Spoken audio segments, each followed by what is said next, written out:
behalf of the commissioners and staff, I would like to welcome you to the April 14th, 2026 City of Roseville Grants Advisory Commission meeting. Before we get started, please note that Chair Acosta will be participating in this meeting remotely, and we ask Chair Acosta to now indicate pursuant to the Brown Act whether any other individuals 18 years of age or older are present in the room at the remote location with the member, and the general nature of the member's relationship with any of those individuals. Thank you. Please put all electronic devices on silent at this time. Agendas are available at the end of the staff table. This meeting is being live streamed on the city's YouTube channel at youtube.com/cityofrosevilleca or the city's website at roseville.ca.us/watch, and a recording will be available to be viewed on Comcast Channel 14 and roseville.ca.us/agenda. I will now call the meeting to order. Heather, will you please call roll? Yes. Commissioner Malasara, Here. Commissioner Meeks Harris, Here. Commissioner Murray, Here. Commissioner Parker, Here. Youth Commissioner Unidad, Here.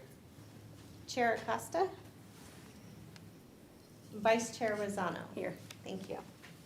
Please join me in the Pledge of Allegiance.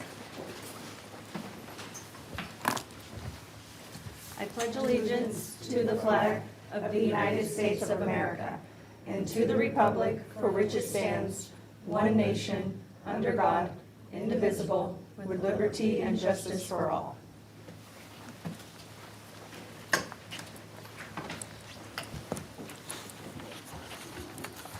Now is the time for public comments. Public comments is a time for anyone that would like to address the commission on any grants advisory related items not listed on tonight's agenda. Speakers addressing the commission during this time are asked to approach the podium, state their name, and are limited to 3 minutes. Again, the topics must be regarding items that are not listed on tonight's agenda and are with the Grants Advisory Commission's jurisdiction. The Brown Act does not permit any action or discussion on the items not listed on the agenda. No action will be taken on items addressed under public comments. I will now open public comments. I will now close public comments and turn the meeting over to Chair Acosta. Thank you all for. Nope, go ahead.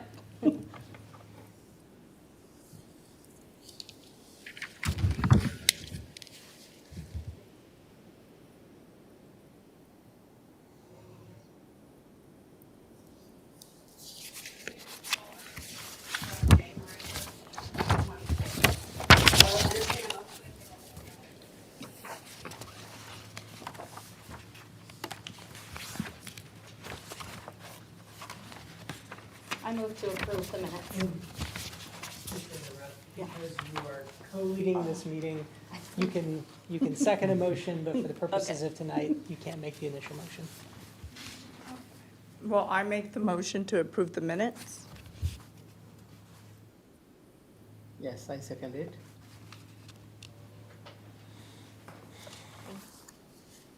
Yes. Commissioner Malasara, Yes. Commissioner Meeks Harris, Yes. Commissioner Murray, Yes. Commissioner Parker, Yes. Youth Commissioner Unidad, Chair Acosta, and Vice Chair Rosano. Yes. Thank you.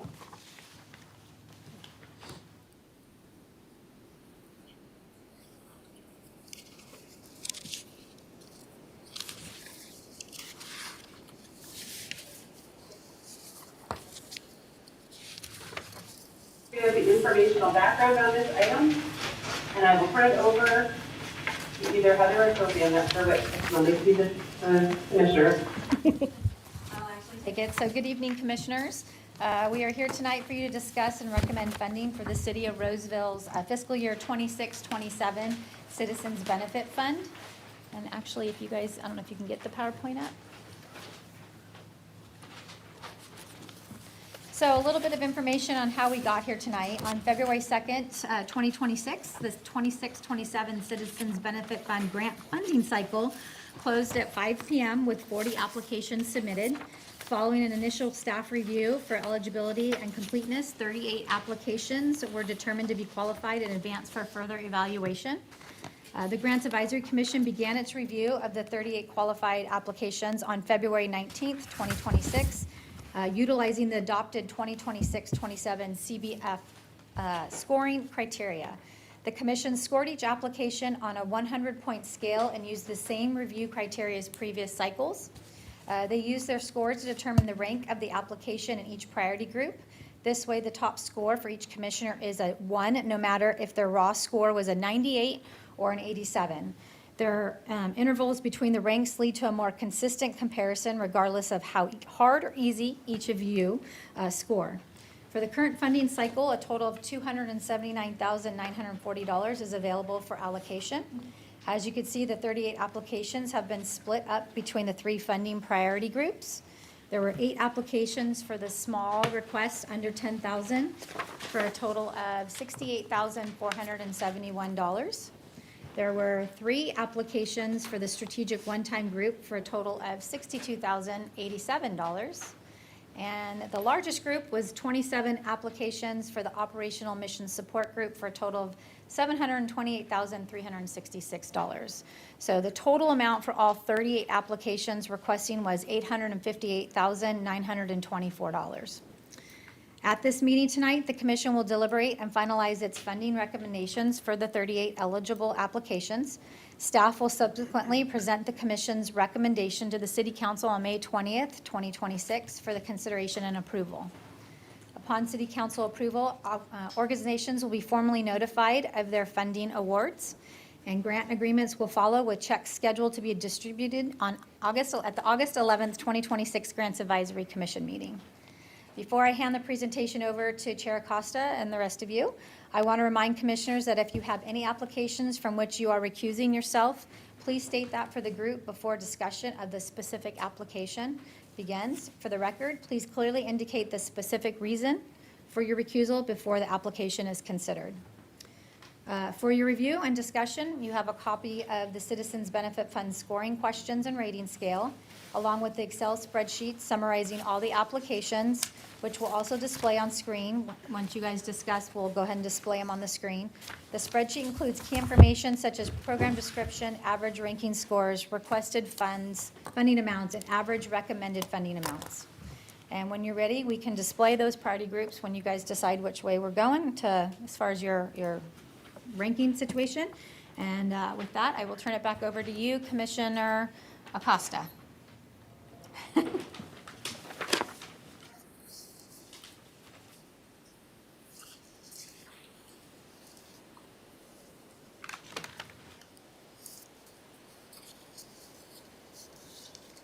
Funding. I want to sincerely thank each and every applicant for the important work that you're doing to serve our community, and the caliber of the organizations represented this year is exceptional. It is both a privilege and a responsibility to participate in a process that supports such meaningful efforts on behalf of Roseville residents. I also would note that this is a very competitive cycle. Your strong proposals have made our role both challenging and very impactful. I want to pause briefly to invite any of my fellow commissioners to share any of their opening statements before I continue. I can't see the dais right now, Vice Chair. Well, I'll just say that thank you everybody who did submit an application. They are not easy to go through. They're all wonderful. Great. I know you guys all do wonderful work within the community. So with that, I just want to say thank you. Thank you. Thank you. I would also second this is my first time reading through the applications, and I was really taken back by the quality of the submissions from everybody.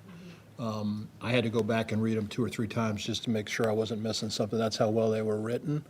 And so I underestimated the amount of work it would take when I signed up to take this, but it was an honor and a privilege to read them. And I appreciate the efforts clearly that you put on the front end. So thank you in advance of that. The same with everybody, kind of set our sentiments, and this year was challenging, as you notice, and I'm not going to hide the fact that, as you can tell, funding is lower. So there was a lot of very well written.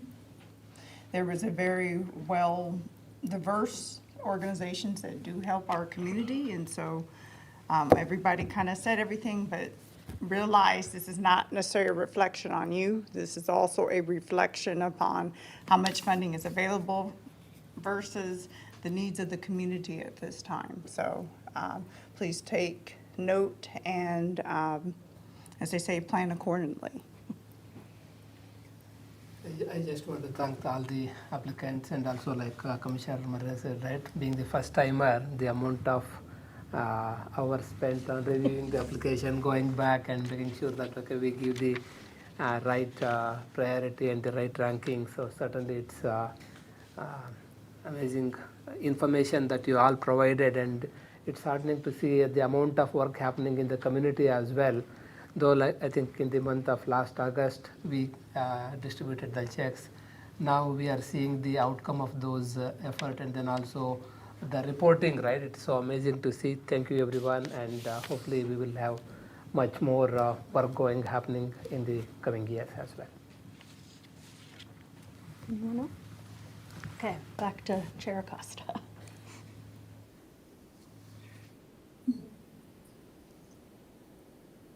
Quality of life for residents of Roseville. Guided by the City Council direction and the CONA report, funding is broadly assigned across 3 categories that reflect key drivers of community well-being: small requests, strategic one-time projects, and operational and mission support. Consistent with prior years, the majority of the applications for this cycle fell within operational and missional support, underscoring both the depth and the need and importance of sustaining services in our community. At its core, this funding is intended to directly benefit Roseville residents. Each application has undergone a thorough and thoughtful review, as you heard from my fellow commissioners. I will briefly describe my evaluation approach and then invite the commissioners to share their processes to provide transparency for the public as we move towards funding decisions this evening. My review process is grounded in a standardized approach to ensure consistency and to minimize biases, which we all have. A perfect score for me reflects a proposal that fully addresses all components, clearly articulated community need, program design, implementation strategy, measurable outcomes, and also noting that it is for Roseville residents. In practice, this means distinguishing between applications that provide robust bill-specific data and demonstrate the impact, and those that offer more general and less substantiated description of the need and service delivery. After scoring, I rank the applications based on their cumulative scores, which informs my funding recommendations. Before I open up to my fellow commissioners to discuss their perspectives and their scoring transparency, if any on the applications received and the approaching funding recommendations, when we begin deliberations, I want to acknowledge an important constraint. We had over $850,000 worth of requests and $279,940 to award. I want to make it very clear that this means that many highly qualified and deserving organizations will not be funded tonight. These are difficult decisions. We recognize the broader financial pressures facing our community and appreciate every organization that has thoughtfully considered how to continue serving our residents regardless of the outcomes of tonight's deliberation. I want to encourage you to continue collaboration across organizations to strengthen collective impact.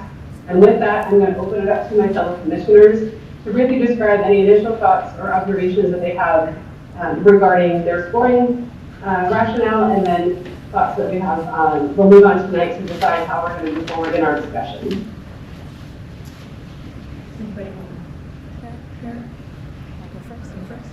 I'm trying to think what to say here. I think, like Chair Acosta said, this is we try very hard to take our own, I guess make what is somewhat unavoidably a subjective process into as much of an objective process as we can make it. And so I do tend to score, I create a matrix for myself within each individual score, and just tend to see whether or not the application answers each and one of those questions well enough for me, depending on that scoring, if that makes any sense. Big questions that I look for are, how is it that you arrived at the amount of money that you're asking for? And so that's a big question I'm looking for to see if the application answers that. And if the budget that's provided, both budgets, but mostly the project budget is fairly clear in how you arrived at that number also. So, I mean, that's just a little bit of kind of my little process. I could probably go on for 100 years, but there's more, and y'all aren't here for that. So that's just a little bit for me of what I'm looking for. But again, it's really hard to, again, make something very, this balance between the subjective and the objective. So, yeah. Yeah, I'll second that. I also gave myself a little rubric matrix this year. It's a much harsher grader this year. This is my second year on the commission, and seeing how many great applications we had and how much less funding we have to give from the amount that was requested. It's a little harsher this year. I don't think there were many perfect 10s for me, just because I was trying to be more objective and not just, oh yeah, that is great work, you know. So that's kind of how I approached it. Guess since we're going down the line, but I did make my opening statement and did say, in the opening statement, I did say it was a little, because of the funding. I don't want to sit up here and say, oh, everybody was great. There was some recommendations, but you're asking for the formula in which I use. I would say I diddled what my fellow other two commissioners have done to the left of me. But one of the things that I really looked for this year, if I had to read your application more than 3 times to be able to understand it, I grade you lower. So if you did receive a lower grade, that means I had to go through and probably took over, on average, I will share this. I do take about probably a couple hours per application on the first run. But if I have to do it 2 more times, that's 6 to almost sometimes 8 hours, possibly, to look at your other fellow, you know, or the fact. And I know there's no shortcutting the system, but I want to give each organization the full attention that it deserves, because you guys get up, regardless if it's 9 to 5, you guys put in the work, and in some cases are unable to afford a professional grant writer. And I realize that some organizations are going to be smaller, some of them are large, and some of them have been applying for the grant since probably this process has started. So to give everybody fair and equal time, I would say it took me about 1.5 hours to 2 hours per application for me to be able to make sure, not only understanding your mission, but to ensure that, okay, this is X amount of money is actually going here, and your base, particularly your biggest, largest focus, and I admit organizations who are not giving at least 80% of their funding to the city of Roseville, I did grade lower this year. Because our focus is, at least in my heart, and if I'm incorrect, but I believe that the funding is for Roseville and will continue to be toward Roseville. But anyway, I'm finished, but I just want to put out the reality. I don't want to hide the ball, like, oh, this commissioner didn't tell us this. No, all my remarks and everything are on the record. And I don't know how much the city's going to be able to share with the application process, but I did make sure this year that I left my remarks to be public on Zoom, with anything that I had to say. So I'm going to hand it off to the next commissioner here. Okay, I would agree. As I mentioned earlier, I read these applications 2 to 3 times, each one of you.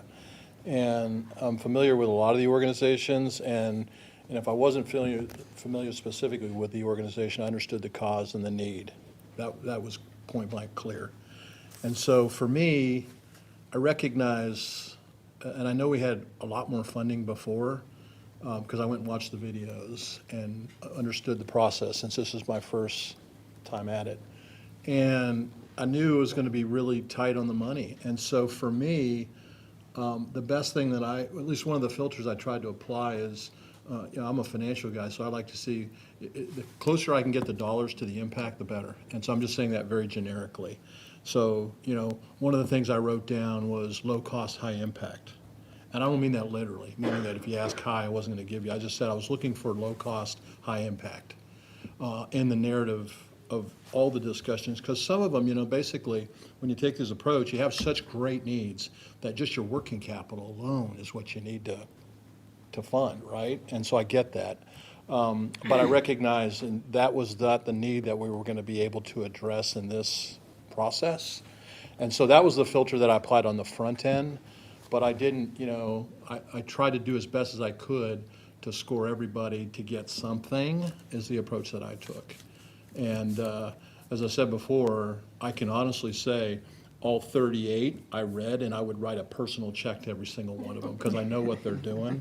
You know what I mean? I mean that, and I don't mean don't come and ask me for a personal check. I don't mean that. I was just kidding. I'm just as just kind of a narrative. I mean, it was just like, it really gladdened my heart, the activities and the needs. And there was not one application that I said, wow, they're just, there's not a need here. That was not the case in any of them. And so it was really, really challenging. And so I'm already thinking about how am I going to refine my process for next year, anticipating it's not going to be any easier. So thank you for your time and efforts. And also, I'll second the appreciation that you're actually here attending. So I appreciate that too. So thank you. Okay, for me, I think apart from some of the criteria already discussed, one thing is what is the Roseville city's guidance, and then where is the most impact within the city limits. There are, I think, some of the application which may not be completely supporting only the Roseville city, maybe some of the other cities as well. So wherever there is much more impact to the city of Roseville residents, right, that is one of the primary criteria that I considered. And then also how, if that particular organization has already received the funding in the past, like how it's been utilized, and then how much people are impacted locally, right? So I think some of those criteria I considered, and then also the funding, how much they are requesting, and the kind of work they are doing, right? So those are the, I would say, three primary areas apart from some of the things that's already discussed. I'd like to agree with everyone else. All the applications were really well done, and they all deserve money, but with the limited amount of money we have, I tried to follow the rubric as best as possible to evenly distribute it depending on how much you deserve, on my opinion. I felt like distributing the funds, it was they all deserved it, but look at the rubric, you were trying to find how much of an impact it has specifically on Roseville. And also, a lot of other organizations have tons of money coming from different grants from other places. So I try to find what would be a big impact on Roseville with how much we only have. So.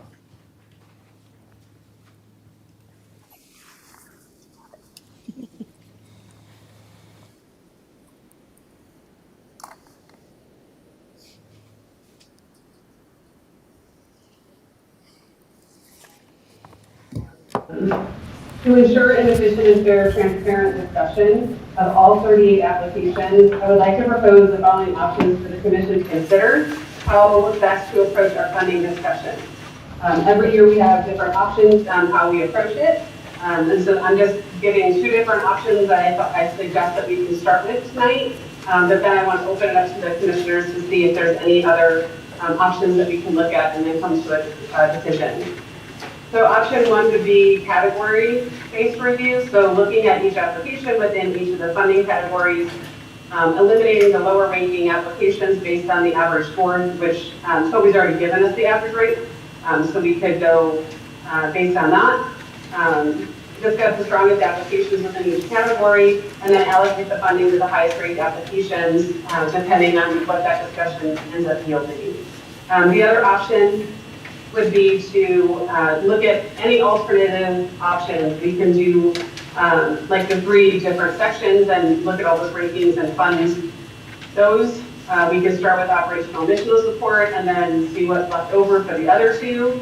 I'd like to open it up and be mindful of the recusals and the exemptions that you've noted prior to discussing any of the applications. So I'm opening it now to the commissioners to see how they want to move forward for this evening to start our discussions.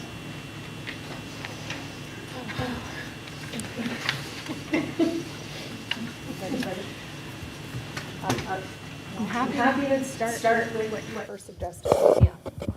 Which was, Going back small, or like the three categories, the small requests, then going on to priority one. And I will just apologize, I'm sorry. There might be a delay because I'm remote, so I apologize if I end up interrupting somebody mistakenly. So I just wanted to say that out loud. I'm not my attention. Chair Rosano and I were trying to work that out, so there might be some overlap there. So looking at the small requests, then going to the strategic, and then looking at what funding we have left, and then going into operational missional. Is that what the commissioners just want to think is the easiest approach? yes, I agree. Yeah, you can't see me. Sorry, I'm shaking my head. Everyone's nodding in agreement. Okay, so Chair Rosano, do we need to do an open and public comment at this point, deciding how we're moving forward?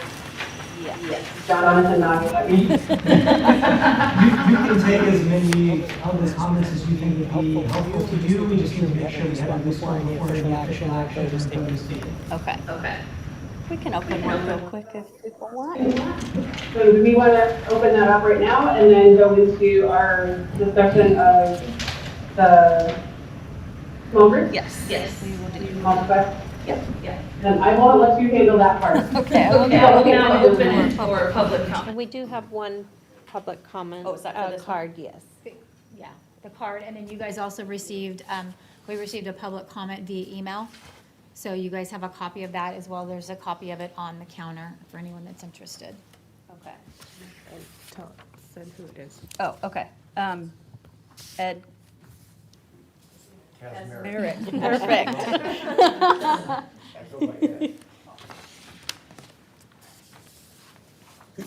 Thank you, Commission. I'm here representing Campus Life Connection, and the proposal or program is called Roseville Thriving Youth. So, first of all, thank you all very much. I don't think I would have predicted how much work you all put into this, so thank you very much for the time spent. I appreciate it. Our organization's been a recipient in the past. I would say in the past, I've been confused sometimes by the ranking. This year, I feel good about our ranking. We're ranked average 3, and that's fantastic. I think some years we've fallen off the charts completely, so I really am pleased with this ranking. So at the same time, I would ask you to consider as you look at ranking, in this case, we have a rank of 3, but the actual amount that's proposed for us is at the bottom of the entire group. So we're like number 8, even though our rank is 3. And so I'd ask you to consider that. Is there a reason for that? We are, we do have that 3 rank, so I would have thought that maybe we were the 3rd largest percentage or the 3rd largest amount. And I don't know if that's going to convey across all of these groups to think about, but so that's my appeal at the very, very start of this is if rank can carry rank, I'd ask you to look at that. Thank you. Thank you. Does anybody else have public comment at this time? Seeing none, I will close public comment. Back to Chair Acosta.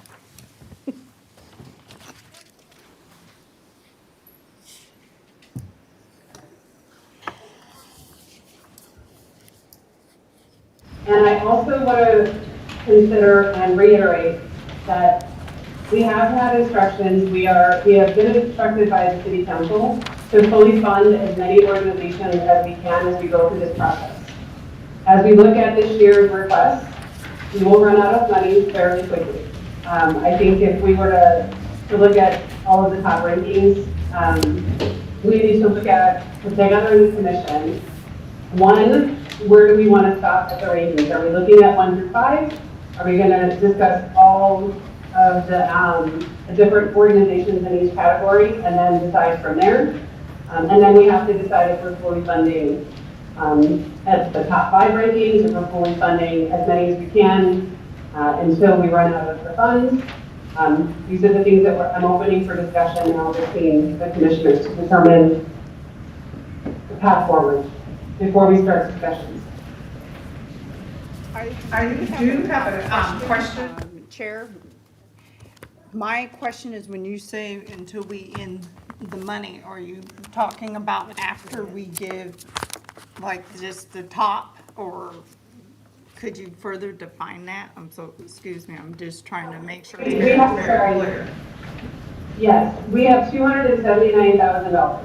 So when we go through the rankings, if we are to fund all 7 in the first, in the small requests, and then fund all 3 of the strategic one-time requests, we're looking at about, if my math is correct, $130-ish thousand, which gives us about $140-ish thousand for the remaining operational missional support. So our options are, we can look at the top 5 in the first 2, or all 3 categories, the top 5 rankings, and discuss those and determine if we want to fully fund the top 5 in all 3 categories. We can look at all of the small requests and determine whether or not we're going to fund all of those, or if we're just going to fund some of those. And we can do the same thing for the strategic one-time, or we can do the same thing for operational. And that's the discussion that we need to have now, is how do we want to shoot that? Because when we went last year back to the city council for direction on funding or not, they agreed that because the funding is shorter, they still want us to fully fund, but they asked for recommendations what we're going to do for the 26, 27 year, right? No, 27, 28, sorry. Fiscal years get me a little wonky. So for the 27, 28 year, that we're going to discuss that in May, but for tonight, we're still going under the same instructions that we had from City Council, which is fully fund as many as we can. Because a lot of these, based on where the amount proposed was, I don't think any of them got fully funded, and that's not going to be helpful for some of, well, for most of these requests. And so we need to determine the path. So that's kind of how I approached it when I was trying to figure out the funding, was that I went through whoever got, I didn't do based on ranking, I did based on like the percentage that they got. So, and I didn't write in my notes what that was. But it was like, if you got you get like 95 or more, I tended to move more towards the full funding. If it was anything less than that, then I sort of did it incrementally down. But again, we're getting into math at this point. So the first question is, and I agree, that do we do it based on percentage? Do we do it based on ranking? We don't have percentages on there, so right? No. Yeah, we just have ranking. So I would suggest, I did it that way within myself, to do it based on, the top, if we could fund the top 3, that would be great, fully. And then after that, we figure it out. That's what I sort of moved towards, given our city council's direction. That's how I approached it as well. When I was doing my ranking, was fully funding top 3, and then from there it was kind of percentage based on what was left over. The other commissioners want to weigh in? I think one criteria that we should even, at least consider is the categories that we have, right? We have the education, health and wellness, community and social context, food and operational mission support, right? I think if an organization is not in the top 5 or top 10, whatever we consider, but I think we need to consider at least 2 organizations, 1 or 2 organizations in each of these categories as well. In that way, the fund is distributed in various causes as well. I think, to your point, yes. If you look at the rankings for like the first category, the small requests, we have a tie for second. So we would be looking at the first 4 if we're going by the top 3. We would look at all of the one-time, and then it would go through, we have the 1 through 3 for operational, and then from there we could go to the next rank. So you could do 4 through 6 and keep going from there. I like that. I'm just going to tell you how I feel. I think it's kind of, I'll go back to my earlier point when I said really attaching the dollars to impact. And I also made a comment about low cost, high impact. And so I think categorically, when I looked at the specific categories, it was a lot easier for me to see the smaller requests and the impact they were making, and to see the dollars at work. Yeah. And so I get a little uncomfortable because and if we just kind of lean on percentages across these three categories, I think you lose some relativity between, they're in different categories. We're ranking them within their specific category. That's how they're getting ranked. And so for me, I guess when it comes down to sort of knowing that we are not going to be able to distribute as much money as we'd like, for me, when I went through it, the small requests were easier for me to attach dollars to impact. It wasn't as complex. And so on that heel, like I said, it was easier for me to kind of fully fund those because I could visually see the dollars and the immediate impact. And I'd have to go back and say, well, if it's a small request and they're only getting half of a small request, I don't know how that would impact sort of giving them anything, you know what I mean? So I guess my brain was low cost, high impact. I felt more comfortable when I was going through the funding decision with the smaller projects as a result of that exercise. Over. Can I clarify? So are you saying you want to just fully fund all of the small requests and then move on to what we have left over? You have a recusal in that category, so we want to be mindful not to talk too much about the full category. Yeah, fair enough. Yes, I do have a recusal.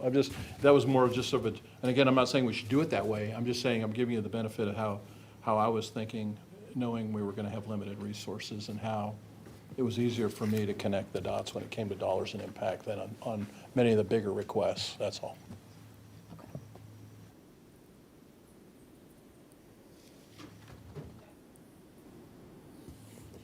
One thing that I would like to point out is that when we look at the rankings show that across all of us commissioners, we've all ranked them according to the scores that we all thought that the top three were the top three, regardless of category, that we all ranked those in that space. And I think the only way that and in the small request, we are going to discuss all three of them. So I think the only way to really look at that and have those discussions is to be able to look at the top three in each category in order to ensure that we're spreading it across all of the categories, and then going back and re-looking at the next three rankings to be able to see how we're distributing the funds so that we have the chance at funding the most applications at their full funding so they can make that impact.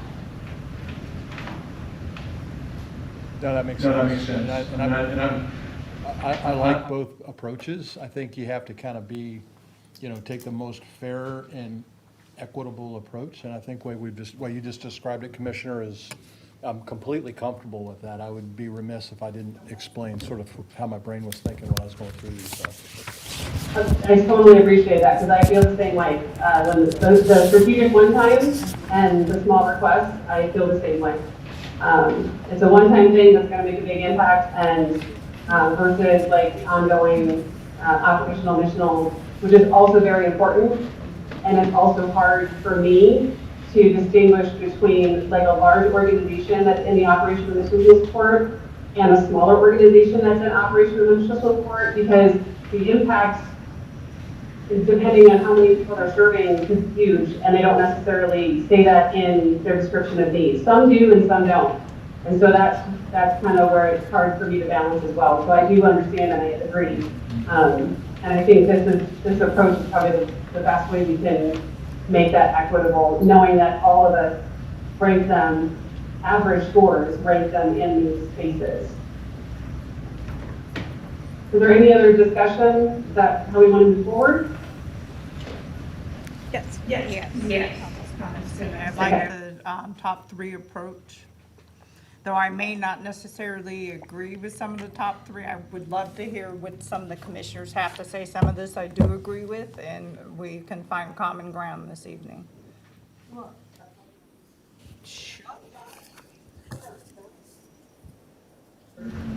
Not for how you're going to process itself. If you're ready to entertain a motion and lock something in, you could open public comment based on what you've described and take a motion and do a vote on that portion of this item, or you can wait and have additional conversation with somewhat consensus reached on the approach that you've described for the top three.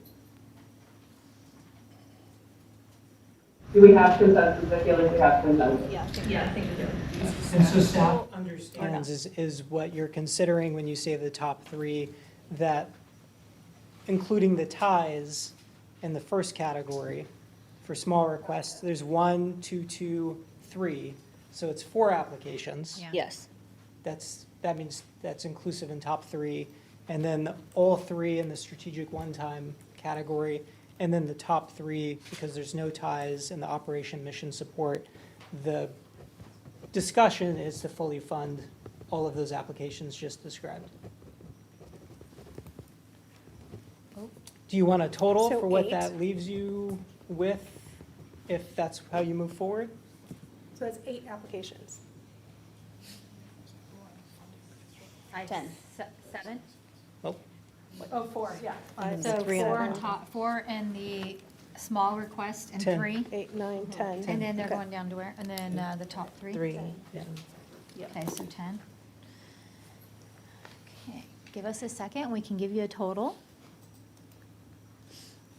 Whoever gets the total. Other than what we're doing the total, can I ask a question? Yeah. So I want to make sure that I'm doing the procedural process right. So if we get the total and the commissioners agree, before we do the vote, we have a discussion about those, because one of the commissioners concerned she wanted to discuss some of these applications before we do a vote on whether or not we go forward with the funding. So we would agree on that process, we would get that total, and then I would open it for commissioner discussion, right? You could open it for commissioner discussion and then open for public comment before. If ultimately the approach and what you're voting on changes, then you would open for public comment again if anything changed based on that discussion. I just want to make sure that the commissioners have an opportunity to discuss the applications before we vote and just confirming, yes, this is what we're funding.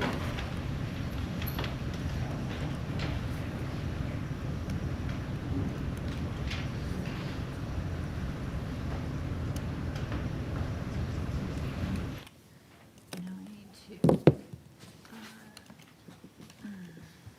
Sorry, guys. These 3, these 3, these 4. Did you get one? 165, 699.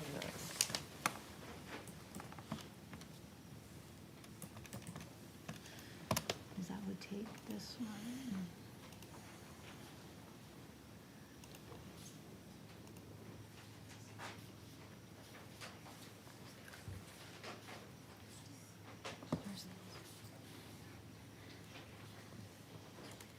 This is why I hate Excel.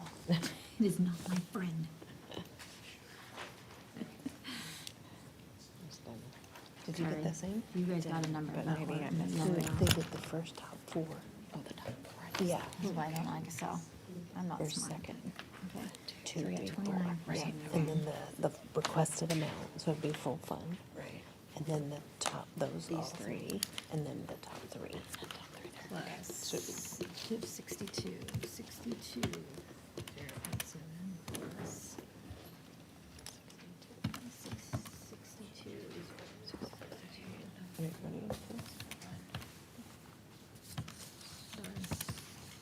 Why is this not running up?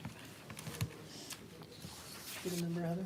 I Yeah, you got a number. I Then got just go ahead. 165,699. So I got it all. That's what you got? Okay, Yeah. see, that's why it's faster. I hesitate to offer those as an 10 attorney math, but the number that we've Dennis? arrived at, Is the city accountant or CPA? Yes. Yes, I thought so, okay, wanted to make sure somebody could verify the record. So, Give an attorney math by the minute. public safety. Business card, but I'm also. I've got 165, 699. that's what I got. That's what we have. So you'd be left with $165,699. Yeah, wait, I have 114,241. Don't trust the attorney. It's 114,241. Yeah. I warned you. That's why I should have not left the comments. And open it up for discussion. I can't see you guys, just to let you know. It's focused on the staff table. I think summer's still in the mouth.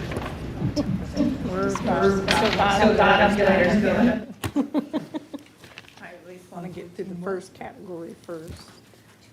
Is there any recusals in the first category before I start? Yeah, me, Top. kids first. Okay, There's not in those. Not in the top three of any. In any of the categories. okay, The recusals are the.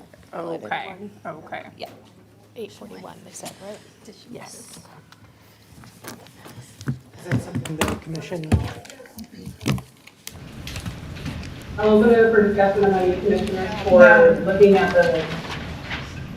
I do have a question, Chair, regarding the area in the priority group, the small request. Now, we do have a tie, and it was previously mentioned, so does that include that tie? Yes. Okay. It's those like top four. Okay. Okay, and now, now, I know I'm getting ahead here, but I'm also looking at the priority strategic one-time. We only have 3 applications, so that would mean they automatically would be funded? No, we're having the discussion. We're considering if we were to fund the top 3 grants in each separate category. We were at a total of 165,699. So it's now open for discussion if we want to do that, or if there is some other way that we want to do the funding.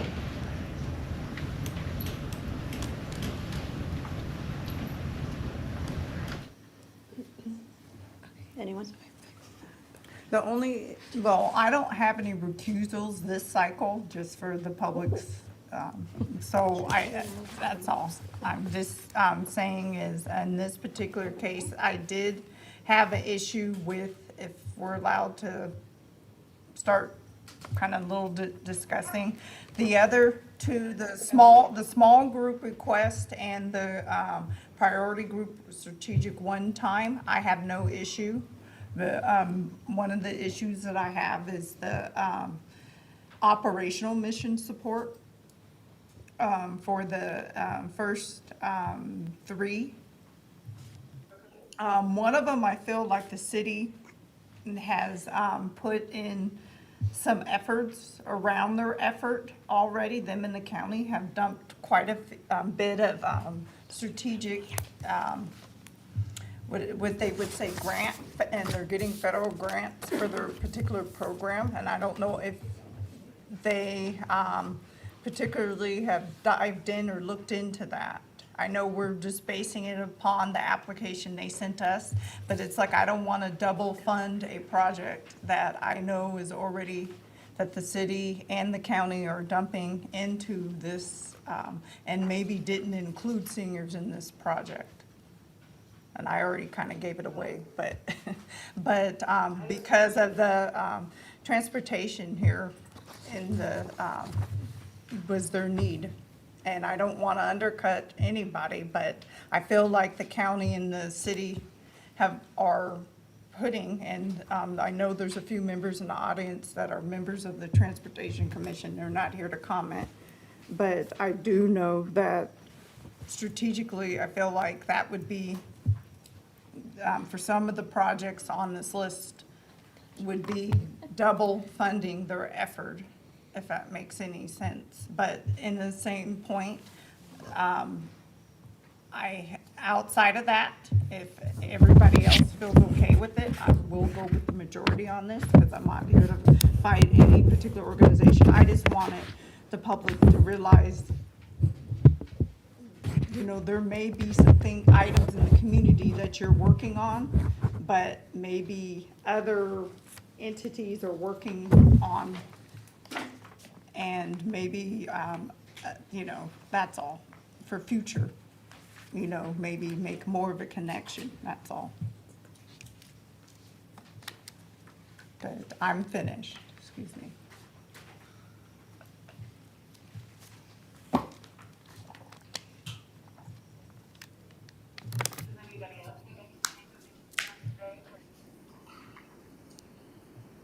Yeah, I'll say something, because it keeps bugging me when I'm looking at it, but on the strategic one time, we got 3 applicants in that category, so that by default, if you were lucky enough to be in that category, you're fully funded. And I'm not sure there's a better approach to deal with that issue, but you know what I'm saying is that, I'm saying they very well could be warranted, but categorically, like, a good example would be Roseville Historical Society. If they were placed in the small category, would they have gotten any funding? I love that one, so I'm gonna be right up front. I'm just using that as an example. So I'm just trying to figure out categorically, it just seems to me if you happen to have chosen that category, however we place them in that category, then you got lucky this round. So, This round, in previous rounds, that's not been the case. Well, no, and I'm just wondering, I don't know if there's a way to resolve that if we take this approach, but it clearly is an advantage for these 3 organizations. I see with your concur, because I do see another project out of this one-time strategic, which is the last one now, since I already kind of decimated public transportation here, excuse me. The third one, the Valley Foothill Watershed Collective, because we have a special relationship with the federal government in Roseville and things of that nature, dealing with water, is that something, we should have been considering? But since it passed all green lights through the city and also the commission as we sit here, I admit I did mark this particular organization a little lower just because, like, again, I feel like there could have been other avenues and partnerships they could have made. Because I did study to see who their other partners were, and I felt they could have built a better portfolio on that. And I did make those remarks in my Zoom grants. But anyway, moving forward, like you, I kind of am starting to agree with you on this section, but for the most part, the first section, the small request, I'm ready to move forward. But just to before I close my comments, though, on the Valley one's a good example. For example, they're gonna get fully funded, but if you look at the average proposed amount that we recommended funding, it's nothing. So they went from nothing to fully funding, and that's problematic. And so for me, and I think that's just one example. That's just a very visible example. So we can't categorically say that because you're in this category and you got a 1, that you should get fully funded. You know, I raise that because I don't know a good solution.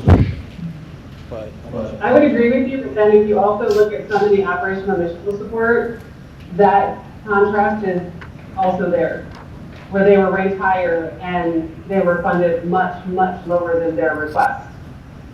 And I'm not quite sure how that happened, other than people must have been giving a little bit of everything so that all 38 would get something. Because you look at like Feeding the Foothills, they requested $60,000. They were in the top 10, but they were only funded 21. I would say if you take Valley and you put them in the whole universe, they would be at the bottom and they get nothing. They get nothing. But they're going to get fully funded by our approach. So can I make a suggestion? Necessarily, we don't have to fully fund them. The question is, this is the part of the discussion, that we can choose to fund the top ranks and only fully fund rank 1, and then divide up accordingly. We can discuss all of the 27 that are in operational additional support and determine which of the top 10 we actually want to fully fund, and then go through the other 2 categories. So that's how That's part of the discussion. So that's how I kind of approached it when I was considering how to fund each, was that in the smaller categories, the person who got, or the organization that got the number one slot got fully funded. So that means in the strategic one-time grants, and then in the small requests, whoever got the number one slot got fully funded.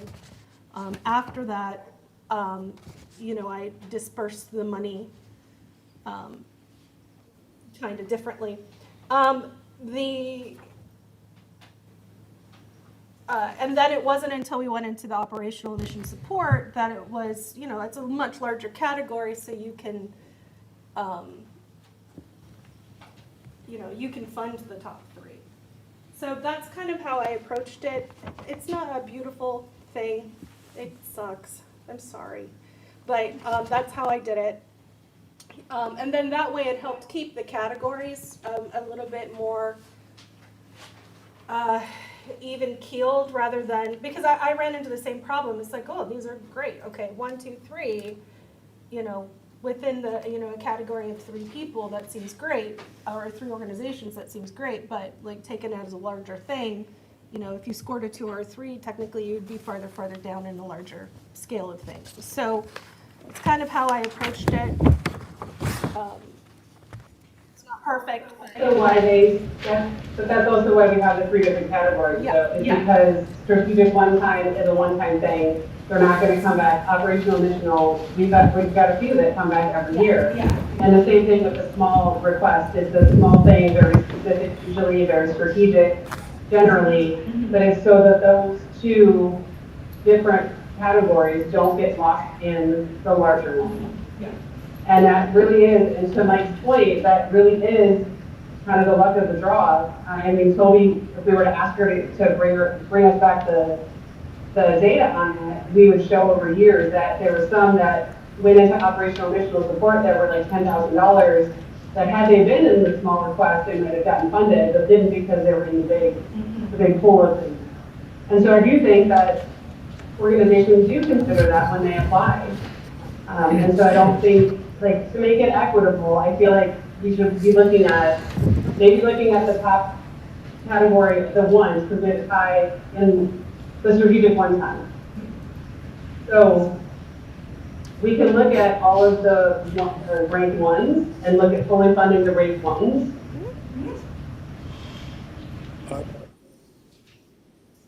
Yeah. How do you guys feel about that? I feel good about the ones, actually, the ones in the 2s. As I said before, I think the only one that jumps out at me is, because if you even look at the 2 ones in the second category, they're both being recommended for a fairly high percentage of their request. That tells me the majority of us liked the application. But that's not the case for Valley. And I think that tells me that they got a 3, so they're gonna be by default a 2, but nobody wanted to give them any money. They asked for 17 and they got 700 on average. So that tells me there was probably some goose eggs. You know what I'm saying? So I think if you go maybe you go with the top two or 3, but I just think there's an exception in this second category. Because I think we see data that would suggest 1 is categorically not in the same class. And I'm not saying the organization's not in the same class. I'm saying in this process it's not in the same class. What I'm hearing the commissioners agree with, and tell me if I have consensus on this, is that we would fully fund the 1, 2, 3, 4 ranked ones across all 3 categories. Do we have consensus with that? Yes. Yes. Ranked 1. So that would be 60. Just rank 1 across, there's 2 in the strategic one time, and then there's 1 in small request and 1 in operational missional support. If we can get that total, and then I'm gonna need somebody, I'm gonna open it for discussion, and then we have to open it for public comment if I'm doing this correctly. And then we would then do a vote. Is that correct? Yes. Maybe add just a suggestion. This is just a suggestion for us commissioners to think about, but what if we said, I like the top four, provided that you have a funding request rating of 50% or higher. Well, Does that make sense? why would we do that? Well, because it tells me preference. The only reason we do that is because that's a reflection of the average of all 6 of us sitting up here, that we liked it. And so that tells I me, think that's the ranking, though. and I'm just pointing to the 4% is the one that's bugging me. Well, I mean, the percentage is just based on what we decided they should be funded. I Like, understand. yeah, so like each of us, I decided, oh, I think they should be funded this or nothing, because Yeah. we had that option as well. So I don't know if that, I'm saying categorically, there were a lot of nothings in the third one-time requester to get that number. Looking at the number one, No, I'm the just rank I'm one. just talking about. Nina? If you add up the 4 number ones, you have a total of 61,141, which would leave 218,799. Open it for discussion one more time to see where commissioners are landing on fully funding the rank one across the 3 categories. I'm good. I'm good. Yes. I'm good. Yes. So then, Vice Chair, I'm going to need you to open public comment. We will now open for public comment. Seeing none, we will now close public comment. Okay. Motion? I motion to, for a vote. Well, It's a motion that we will fully fund all the ranked ones across the 3 categories. Okay. My motion to fully fund the ranked 1 in all the 3 categories. I'll second. I'll second. Neva. Is this a roll call vote? Is this a? A roll call vote, and Commissioner Malinsara? Commissioner Meeks Harris? Yes. Commissioner Murray? Yes. Commissioner Parker? Yes. Youth Commissioner Unidad? Chair Acosta? Yes. And Vice Chair Rosano? Yes. Thank you. Woo-hoo, good job. Now we'll move on. 218,799 left. Okay. So we have 2 number 2s and small requests. We have the controversial number 2 in the one-time request. And then we have a number 2 in operational additional support. We can. Oh, go ahead, sorry. I'm gonna defer to Jonathan, but I believe that we can vote to fund the rank 2s. But then can we come back? We have to do the amount of funding for that at the same time, correct? Your question is, can you vote without setting a funding amount? Correct. What is the vote? What would you be considering?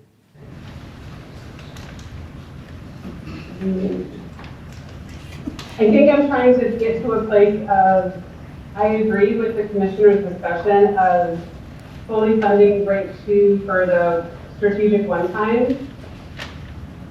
I think I'm hearing consensus that there is a challenge with that. Yes. And so I'm trying to figure out how do we fully fund the other rank 2s and then come back to this one. Because the consensus is to not fully fund that particular rank 2. Big You can emotion. continue the discussion.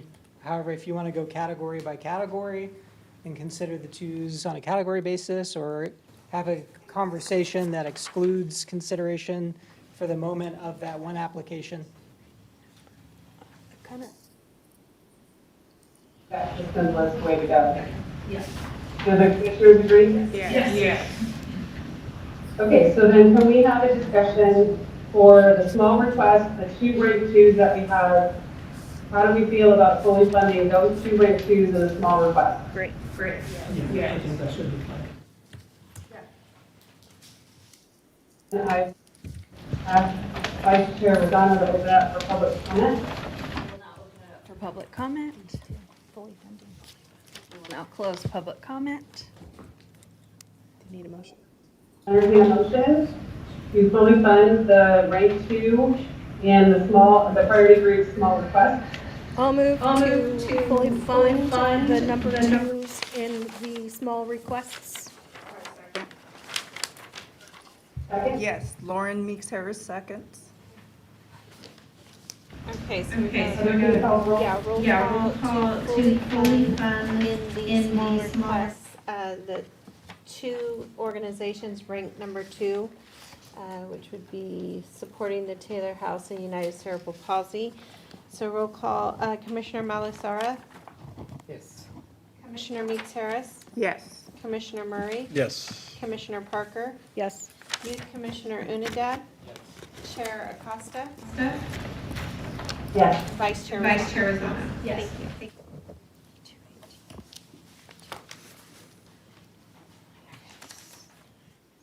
So then I'm going to move to the priority group operational missional support.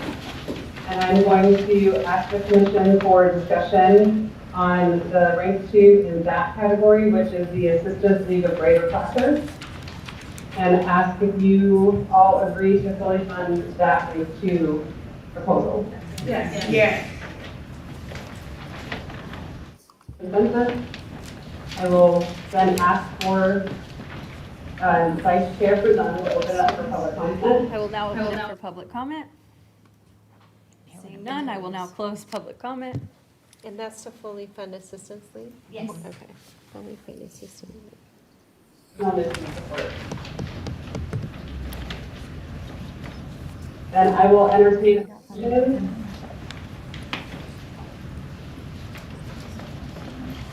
I'll move to fully fund number 2 in the operational mission support.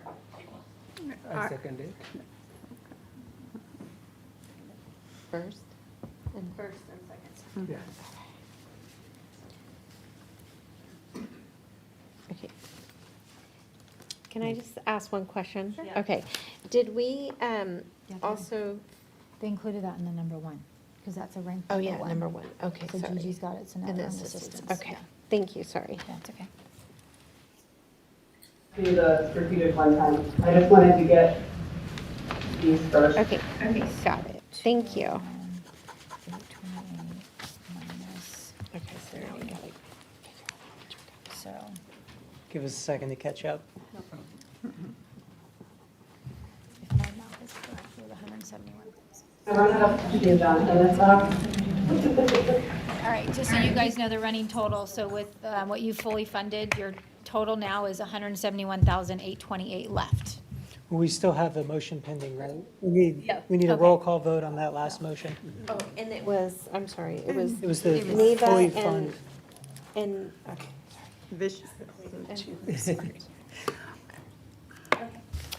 Well, I Sorry. have a question real quick. Did we already vote on the Valley Foothill No, we have not Watershed? We're pulled No. that aside. I want to make sure. Okay. Leave that to that. Okay. This is to fully fund in the operational mission support Assistance League of Greater Placer, fully fund for $30,000. And a roll call vote, Commissioner Malasara, Yes. Commissioner Meeks Harris, Yes. Commissioner Murray. Yes. Commissioner Parker, Yes. Youth Commissioner Unidad, Yes. Chair Acosta, Yes. and Rosano. Yes. Thank you. Okay, now I'm going to go back to the strategic one-time rank 2 of Valley Foothill Watershed Collaborative. And I want to open it up for discussion with the commissioners to determine how much of their funding that you would like to award. So I had this in my notes, I had ranked this 3, the third, and they had split up the program, if I remember correctly, like, it was $2,500 per program or per training that they wanted to do, so I thought at that point, we could at least try to fund one of the trainings. at $2,500. That's sort of my suggestion. One or two, but I'll let other people have their thoughts. Agree with that. I Yeah, don't that's- because of, I was gonna say 3 out of so far of the commission, the majority here. I will make the compromise. I would under the fact that, like I said, we have other relationship, and I know we're basing it on the application itself.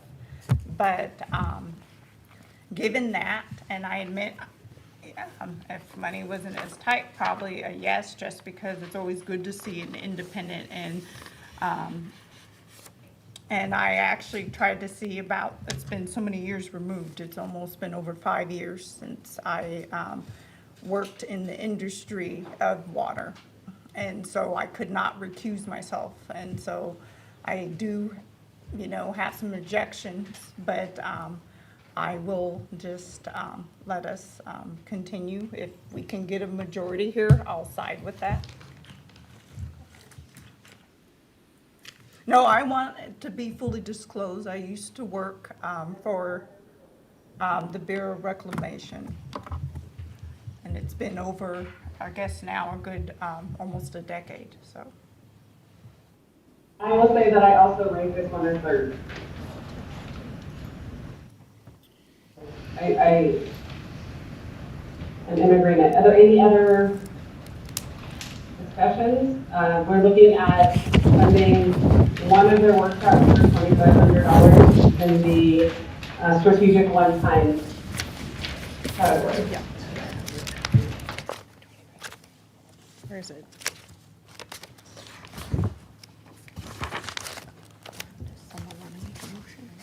Consensus? Yes. Yes. Vice Chair Benoit? I will now open it up for public comment. And just to note, as part of that public comment, this applicant submitted, and you received earlier, Yes. that submitted public comment. This email right here. Yes. Do we need to, okay. I will now close public comment.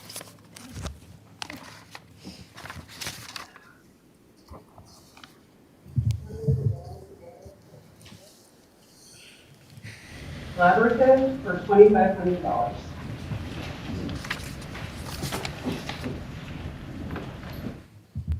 Anybody can make a motion.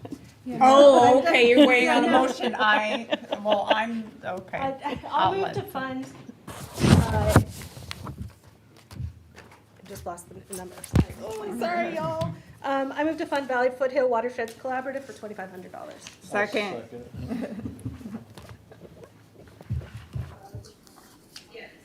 Okay. Okay, so a motion by Neva Parker to fund Valley Foothill Watershed Collaborative for $2,500, and a second with Commissioner Lauren Meeks Harris. Roll call, Commissioner Malasara? Yes. Commissioner Meeks Harris? I was gonna say, what do you call it? I'm not gonna outright say no, but I'm gonna, say, well, what's the other one? Sorry. Abstain, thank you.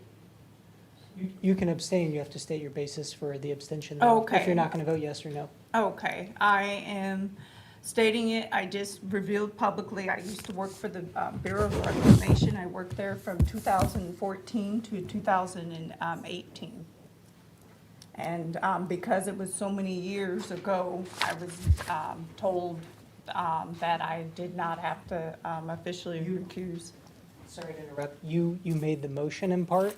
So are Okay. you now, you want to rescind?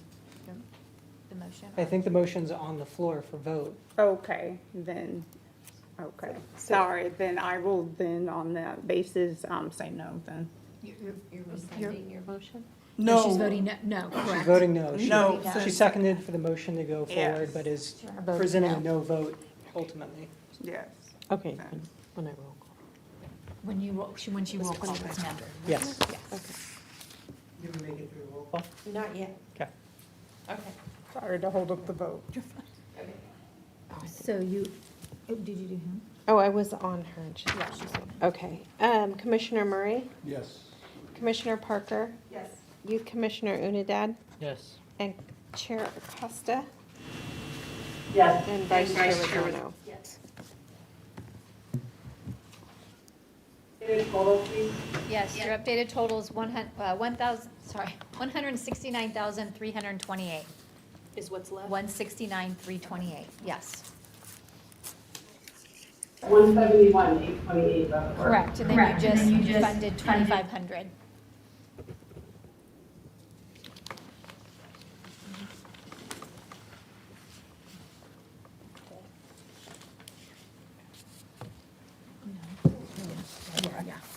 Yeah, sorry, hold on.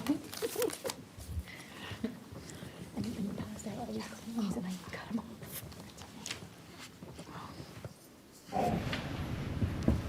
I can't see as fast how that's through, Vice Chair. We're good, sorry. We're Yes, good. we're all caught up. Okay, I just want to make sure. Okay, so do we want to go in the same process and look at rate 3? Yes. And look at fully funding rate 3? So we have, in the small request, we have the campus life connection. We have chronic health transportation. And that's it, because we've already wiped out the one-time strategic category. Perfect. Yeah.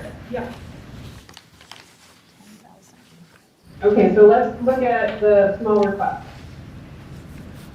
Do we want to fully fund the campus life connection, or do we want to partially fund the campus life connection?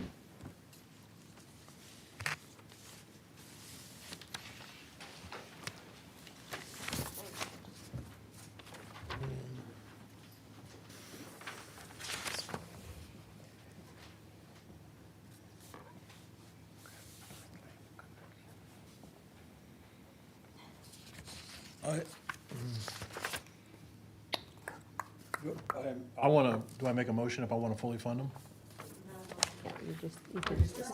Oh, I'm sorry. I really, yeah, I like this one. I would support fully funding the Campus Life if they have secured 100% match, if I recall, which I wanted to high five whoever did that, and I'm looking at him right now, so. No, I read that application, I really liked the request, I saw the value, and it wasn't like, give it to me all. Hey, give me some of it so I can move forward, so I vote for that, yes.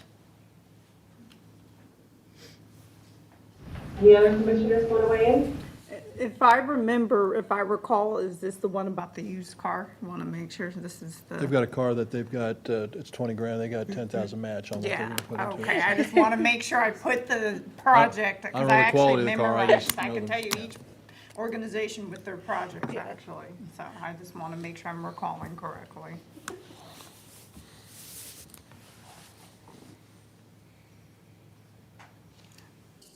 No further discussion, we will open it for public comment. I will now open it for public comment. Seeing none, I will close public comment. Entertain a motion to fully fund campus life connection. Well, you need to make it. Or I'll make the motion. yeah, I'm sorry. Rookie error, I apologize. I'll make a motion to fully fund Campus Life Connections $10,000 application request. I second that. Do we have a second? Yes, I just seconded. Commissioner Murray made a motion to fully fund the third-ranked averages campus life connection and, Did you guys say senior first? Oh. No, No, it was just the one, sorry. sorry, just Yeah, the one? Yeah, Just the one. they took it off, so. Are you guys continuing on for the rank 3 or no? Oh, right, Roll call vote. okay. Okay. We're going to do category and we're going to roll call this. Okay, so, sorry. Okay, so. The motion is to fully fund the fully Campus fund Life Campus Connection. Life Connection in the small requests for $10,000. A roll call vote, Commissioner Malasara? Yes. Commissioner Meeks Harris? Yes. Commissioner Murray? Yes. Commissioner Parker? Yes. Youth Commissioner Unidad, Yes. Chair Acosta, Yes. Vice Chair Rosano. Yes. Thank you. We're going to move on to operational and mission support. Looking at rank 3 is the Seniors First Chronic Health Transportation.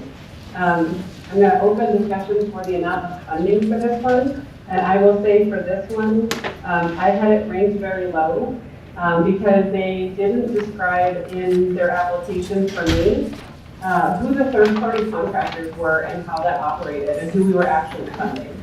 And so I didn't rank this one high, I am not comfortable with fully funding them either. And so I'll open that up to the commissioners for discussion. I already said my remarks earlier. And just to quickly reiterate, I also agree with Chair Acosta's findings on that particular grant.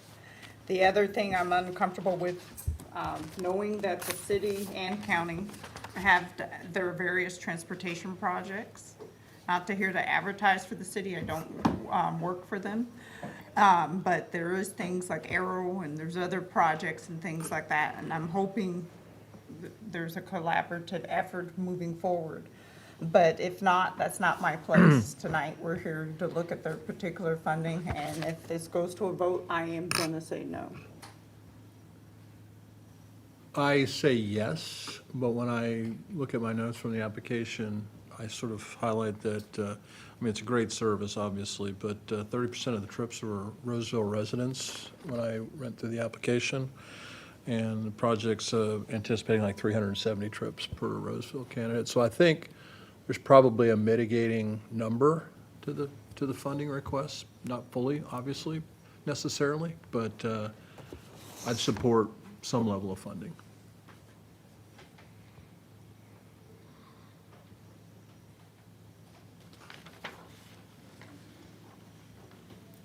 Do we want to fund at the amount that was our average?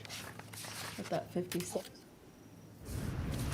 I want to go back to just the finished comment. Sorry, I can only see the Jonathan's table right now, so I can't see who's talking and who they're I didn't want to interrupt. Oh, no, you're fine. No, you're fine. But I want to point out that when I looked at their description of the need, I did see the 1,500 trips, totaling miles, but that could be literally 100 people going to the doctor multiple times or going to a different place multiple times. And one of the things that I was looking for in this particular one was how many seniors are in Roseville that you know that you have this capacity to serve. So people that are, if you're looking at age 65 or up, or overall population, and then saying you have, of that population, this is how many people you serve. When you put it into trips, if you have somebody that is going to the doctor weekly, a couple of times a week, it can add up to 1,500 pretty quickly with only 10 to 20 people. And so that wasn't clear to me. It seems like a big number, especially when you say 14,000 miles in a year. But it wasn't clear to me how many unduplicated people that was to really determine whether or not that was the impact.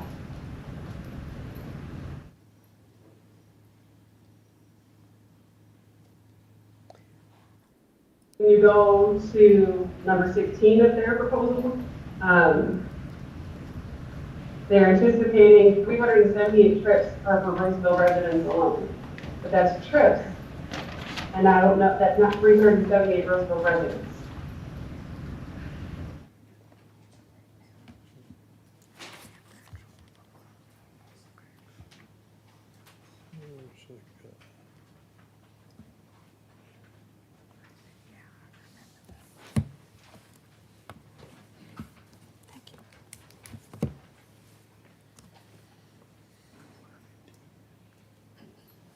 They say like 30% of project will be for city of Roseville residents, right? Maybe I think we can fund 30% of the requested amount instead of fully funding it.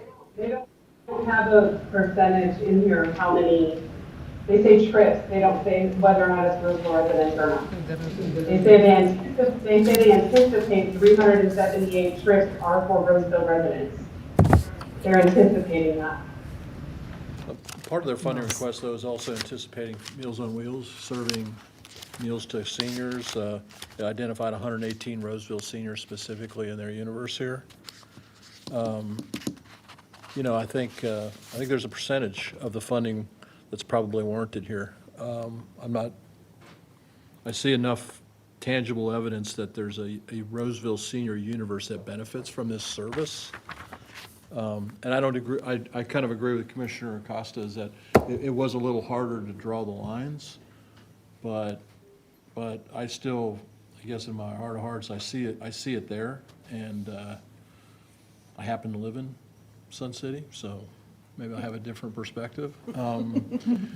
But I think there's a funding request here that's warranted. I just don't know what the amount. Were they able to separate, since you have it opened here, were they able to separate how much the cost, and I guess some of the issue I had with the application is being able to separate, okay, this is how much our Meals on Wheels side cost, and how much was the side of transportational costs. It seems like they were putting two programs together.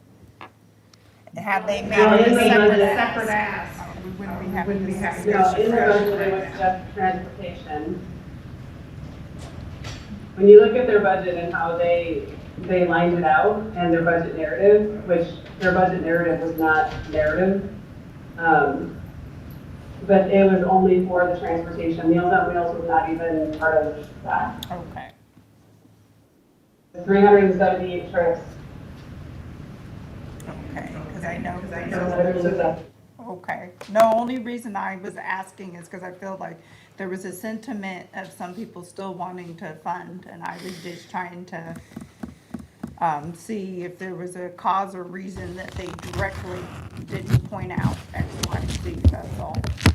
And maybe I missed something within the application that my other fellow commissioners were able to look at.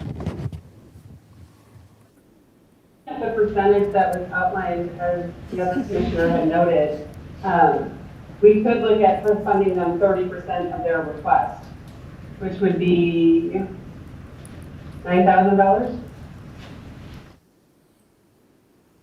I'm not an attorney, or I'm a social worker. So math is, I'm not an accountant. I think the 30% of that would be $9,000.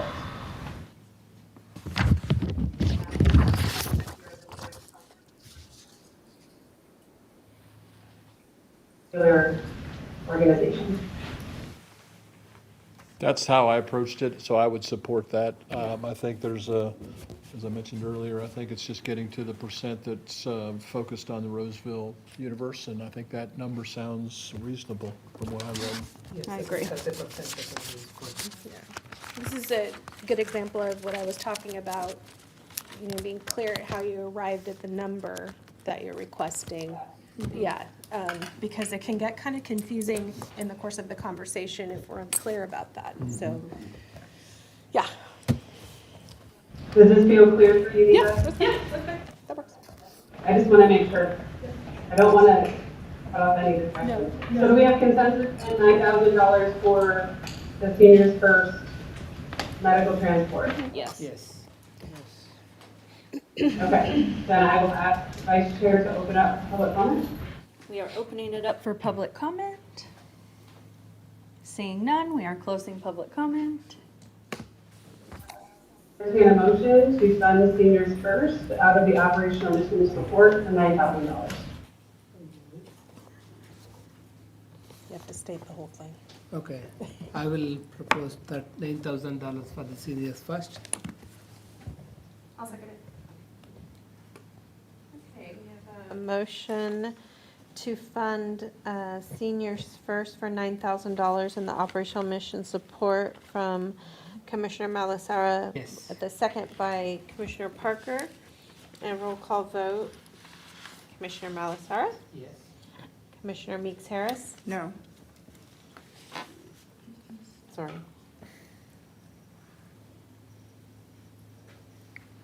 Commissioner Murray? Yes. Commissioner Parker? Yes. Youth Commissioner Unadad? Yes. Chair Acosta? No.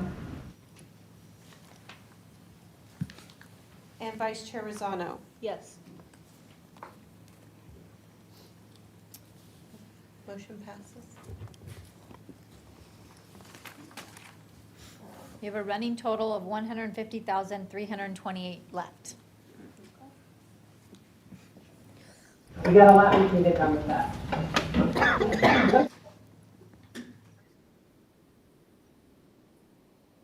You get rate 4 is the small request.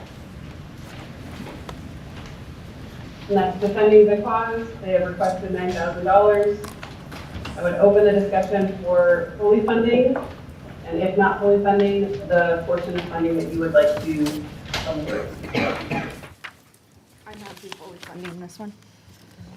Make sure which organization, I'm sorry, missed that. Defending the cause. Yes.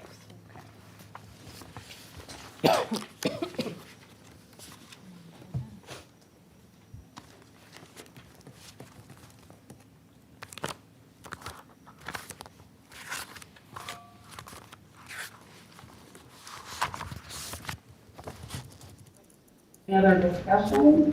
We're all checking. Yeah, we're checking. I'm reading my notes.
Entertain any discussion.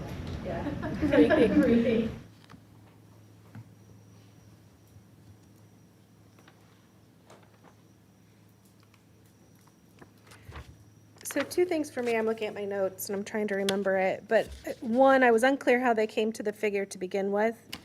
And I wasn't quite clear on how, so they needed to build capacity, and I wasn't clear what exactly that meant.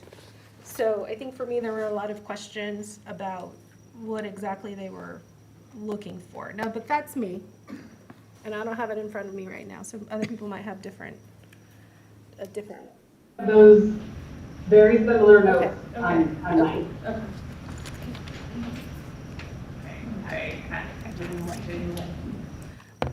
And justly go after another, organization.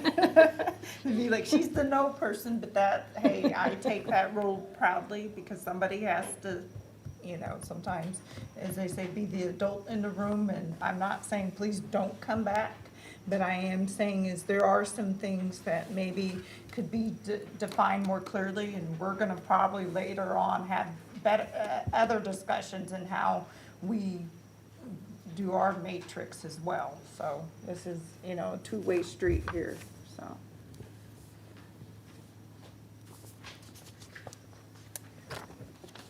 So I think for me, and I hate to say this, but I had this sort of ranked kind of smack in the middle. I didn't necessarily provide any funding for it simply because I was unclear exactly what they were asking it for. So I don't want to suggest nothing, but obviously, but partial funding for me would be the deal. I would be okay with that, depending on what the commission suggests.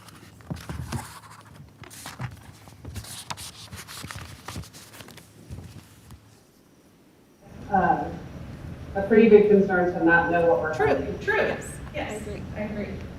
So we have a lot of very competitive organizations in the operational missional support, and we do not have to fund this one. Don't want to.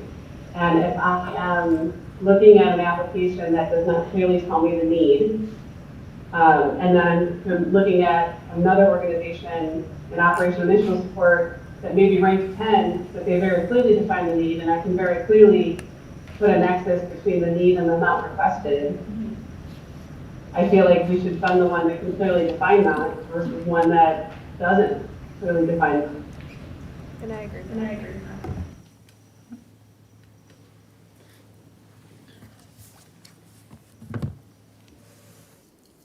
They might have ranked higher because they had a very strong application in terms of data and information that was provided.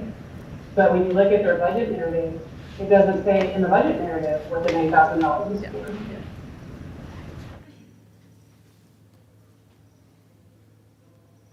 Okay, so what do we want? To me, that calls into question accountability too, because if we don't know what they're putting towards them when they report out, how do we know that they actually accomplished the goal of expanding capacity? Because it's very opaque or very vague.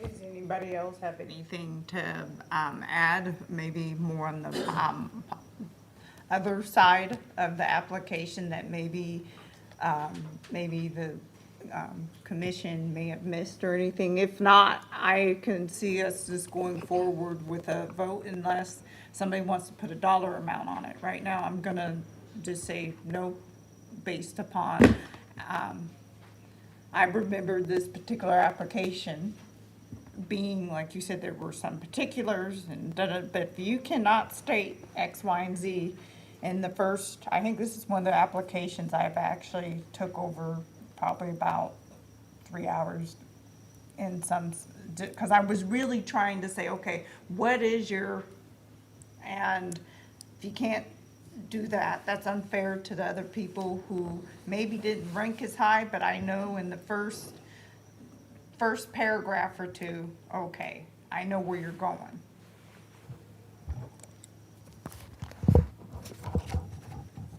So, does somebody want to put it on motion, or we're just going to, is there a figure on the table?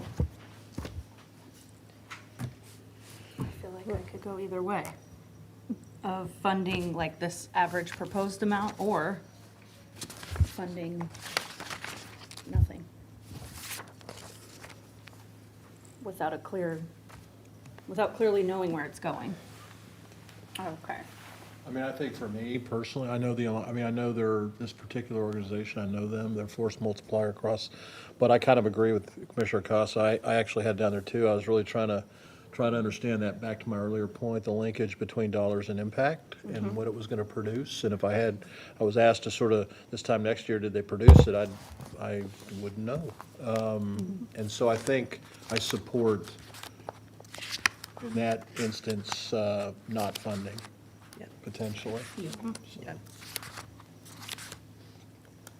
You don't have to take action. You don't have to take action. You're kind of picking your so if you want to come back to that after moving forward, or if you're ready to have a motion and consider a vote, either direction's fine. But you don't have to take action right now on this particular one. So maybe we, I almost feel like we're at a consensus Yeah. we are kind to vote no. I heard consensus as well. I just wanted to say. I'm just looking at my people right now. You can't see my eyes, but I'm up here looking at my parliamentarians, because I know there's a couple people here who know the rules back and forth, and I'm also looking back and forth at Jonathan, so. So, okay, I guess since I said I'm the no person, I'm gonna go ahead and, oh, yeah, excuse us. Yeah. Excuse us. Thank you. The other Lauren. I will now open it up for public comment. Seeing none, I will now close public comment. Now I make the motion to not fund Defending the Cause Regional Alliance Incorporated. I'll second. Was that Nita? Yes. So now, can I ask a question? Let me roll. Well, Okay. it's about that. Oh, Because the way that you worded it was I okay. vote to not fund, so are we all saying okay, yes? okay, so how should I have worded it then before we go? That was, the motion was to Okay. not fund, and everybody agreed. Okay, I just want to make sure I was by the book here, because I don't want the organization, please understand. I just want to make sure we know what yes and no. Yes. The motion on the table by Commissioner Lauren Meeks Harris is to not fund Defending the Cause, and seconded by Commissioner Parker. So a roll call vote to not fund Defending the Cause, Commissioner Malusara? Commissioner Meeks Harris? Yes. Commissioner Murray? Yes. Commissioner Parker? Yes. Youth Commissioner Unidad? Yes. Chair Acosta? And Vice Chair Rosano? Yes. Okay. Process, we're going to open up discussion for grade 4 in the operational mission support section. Stand-up classer, crisis support, and emergency response. They have requested $40,000. So I'll open it up to discussion. Do we want to fully fund or partially fund? And if we are partially funding, what amount are we looking at? Can't see the finishing, so jump in. I had this, where are we? So interesting, I feel like my top 3 and 4 seem to coincide pretty well with what we all agreed to, so I was actually, bless you, I found that really interesting this time around, because I don't Me too. remember that happening the other day. This actually was my number 4 as well, Yeah. so. Again, my only big complaint about this one is I was still very unclear about how they came up with the $40,000. Yeah. Other than that, I do think that the, bless you. Bless you. That that was my biggest concern, was I am still very unclear how they came up with the $40,000, but,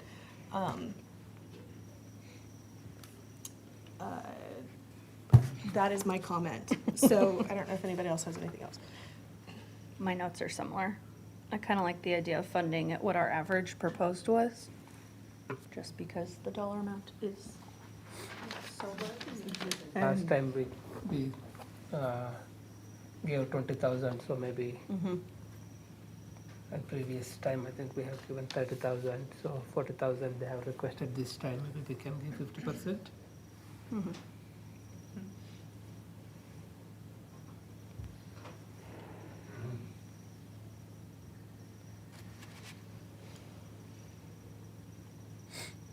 Now, this one I do recall, I ranked them around pretty high up, and I did say to fully fund them, but given, my only concern is, I know this is my 3rd year on the commission, and I've noticed they've come before us. This is not the first, I believe they were funded last time. I forget what the percentage was. Did we fully fund them last time? Okay, sorry. I guess I'm asking. In fact, I didn't bring my second binder because I keep all the funding requests from the previous year. Okay, I don't have a problem. Whatever we end up deciding, I at least would like to start with the dollar figure on the table here, is starting with a partial. Yeah. I saw a metric in there, 50% of Roseville, I think it was Roseville responses are associated to, Roseville currently accounts for over 50% of the domestic violence emergency response calls. That's what I have. And I think if I read this application correctly, I think it did say they got 20 last year, I believe. And I kind of like something, and I didn't rank it quite as high, but I see the need for sure. But I would sort of support something in the kind of half category maybe. Yeah, that's what I would do too. Same. I would agree. So what I'm hearing is funding them at $20,000? Yes. Yes. So we have consensus? Yes. Yes. We open it up for public comment? I will now open it up for public comment. Seeing none, I will now close public comment. Get a motion? I motion to fund Stand Up Placer Incorporated for the $20,000. And I'll second.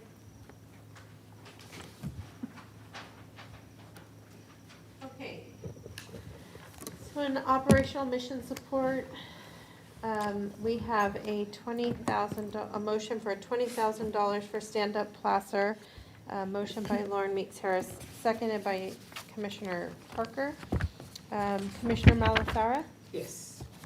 Commissioner Meeks Harris? Yes. Commissioner Murray? Yes. Commissioner Parker? Yes. Youth Commissioner Unidad? Chair Acosta? Vice Chair Rosano? Yes. Thank you. Your running total? Okay, following up. Do you want your running total? Yep, 130,328.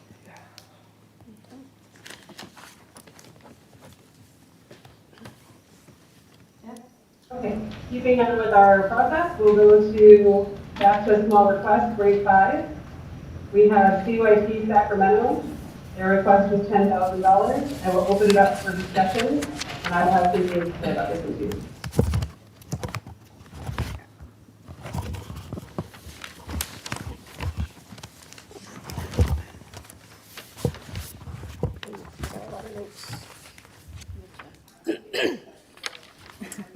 Not sure if anybody, are looking at notes? Yes. Yes. Okay. Appreciate you guys bearing with me, I really do. I can kick it off. My recommendation was to fund at 5,000 because in the budget narrative that was laid out a little more clearly than what the other 5,000 was for. I'm not looking at the application, I'm just looking at my own notes that I made while making it.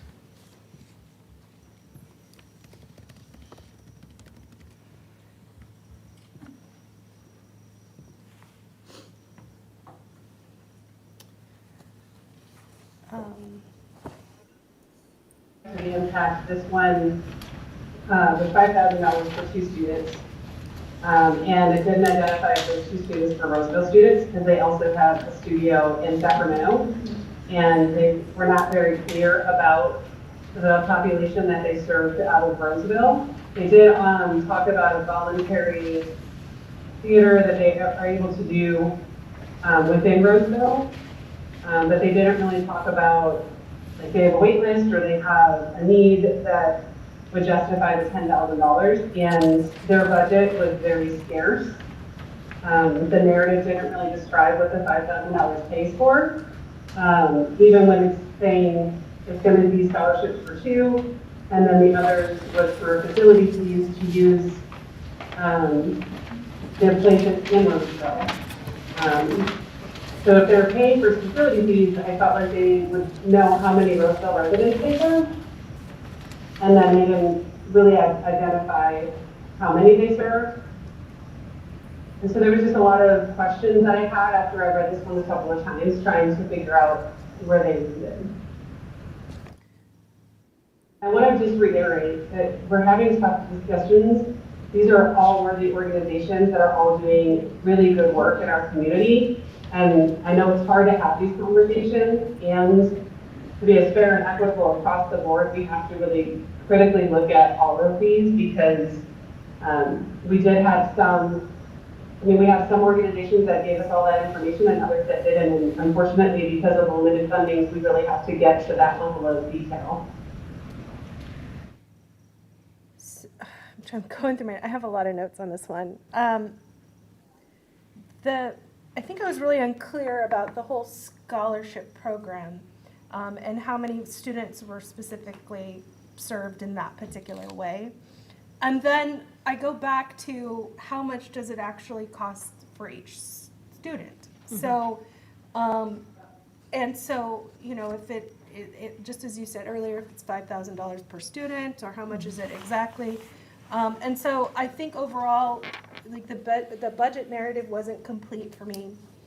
So how much is the entire scholarship program? Are they just serving, how are they serving students? And I think ultimately, there was no budget item for scholarships. If that's a note I have, I don't have that in front of me. Yeah. So if this was for scholarships, if I remember right, or part of it was for It's like half scholarships. or half. Yeah. It was 5,000. Yeah, then, I didn't understand exactly, it just wasn't very clear to me exactly what that whole program, like the costs associated with that. So, yeah, I have a lot of notes. I'm trying to sift through all of them and what you said versus what is different in mine, but it's, along the same lines as yours, Chair. So we could, just to confirm understanding, what I read is 5,000 for the scholarships, and then the other 5,000 would go, what they describe as, let's see, the result of the funding we use for facility expenses within the city of Roseville. They've got it at Vernon Street, West Roseville, et cetera, et cetera. So, I think it could have been a little bit more specific, I suppose, in terms of allocation of cost and dollars, but I think conceptually, they provide the framework for me. And I believe that all 10,000 is pointed towards Roseville benefit. So it's just a matter of how much we feel comfortable releasing, I guess. I didn't see the same. They have a studio in Orangevale, and they have a couple of facilities that they come to do specific different programs, and that's the facility fees. But if you know that you're going to be serving a number of people within Roseville, then you would also know those facility fees, and you should be able to line those out in a budget narrative, which is one of the requirements of funding. So if you're in West Roseville and I'm going to rent a music studio for 3 days a week, I know that music studio costs me $250 for 2 hours, 3 times a week. It's simple math in that case. Same thing with the Vernon Street studio for the theater fees. And so that should have been lined out in the budget for me to know how, because otherwise it just looks like an arbitrary $5,000 we kind of guess. And facility fees are pretty hard and fast. Because now the scholarships, I can see they can vary, because if you, depending to Neva's point, depending on how you set that up, if you're saying, it's based on an income, then you get a partial scholarship. So if we have a need for a full scholarship, it costs, $2,500 each student. But if we have 8 students that only need a partial scholarship or only need the fall covered, like that is a little bit more flexible in my mind, but your facility costs should not be flexible. Your utilities could be, those are going to vary, but a facility fee is a facility fee.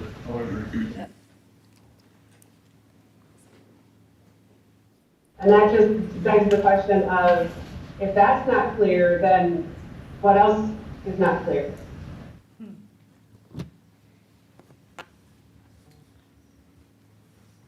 There's nothing else in the line item budget. So there was nothing else that showed that they had funding, partnerships, in-kind, anything. All they put in the budget was the $10,000 request. I agree. I also agree with what you guys are saying, that their application wasn't that clear, especially in the narrative budget. I personally ranked it like the 8 because a heavy reason why it was low is because of it wasn't as specific as I compared to the other ones. And although it provides $5K for facility and $5K for scholarships, I gave it 0 because I feel like they need to be more specific on whether it was going to be to how many students for scholarships or if it was to what specifically for the facility. So I just thought, I personally gave it 0 money. So yeah.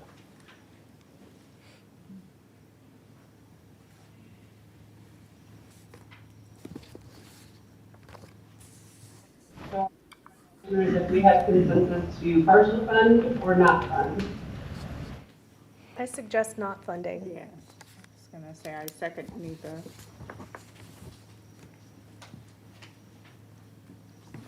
Any other commissioner? It sounds like Unida kind of summed it very well. Yeah. I would only be There are comfortable additional with comments, or do we 5,000 want- at most, so I'm happy to go with the commission. Do we have additional discussion, or do we want to, go ahead? Yeah, I mean, I think I think I can definitely see the point of, it's kind of back to sort of if you had to sort of, you know, kind of do the post-completion analysis, it might be challenging here to see if you really got what you paid for. So I think your comments, Commissioner, and the rest of the group here is very precise and specific, and so I would support not funding for the same reasons. Okay, I don't think we need to fund this, and we can go for the rest of the next ranking ones. I think we have consensus, we need to open for public comment, and then we have to vote on the day. Yes. I will now open it for public comment. Seeing none, I will now close public comment. I will entertain a motion to not fund the CYT Sacramento Incorporated. I move that we not fund CYT Sacramento, Inc. I second. Yeah. So Commissioner Parker has made a motion to not fund CYT Sacramento, and a second by Commissioner Malasara. We'll do a roll call vote. Commissioner Malasara? Commissioner Meeks Harris? Yes. Commissioner Murray? Yes. Commissioner Parker? Yes. Youth Commissioner Unidad? Yes. Chair Acosta? And Vice Chair Rosado? Yes.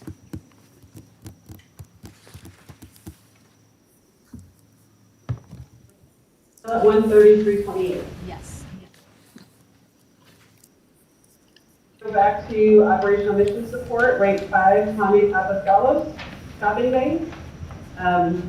This one was actually pretty close to full funding, so I will open up the conversation. All of the commissioners to see if you want to fully fund this proposal.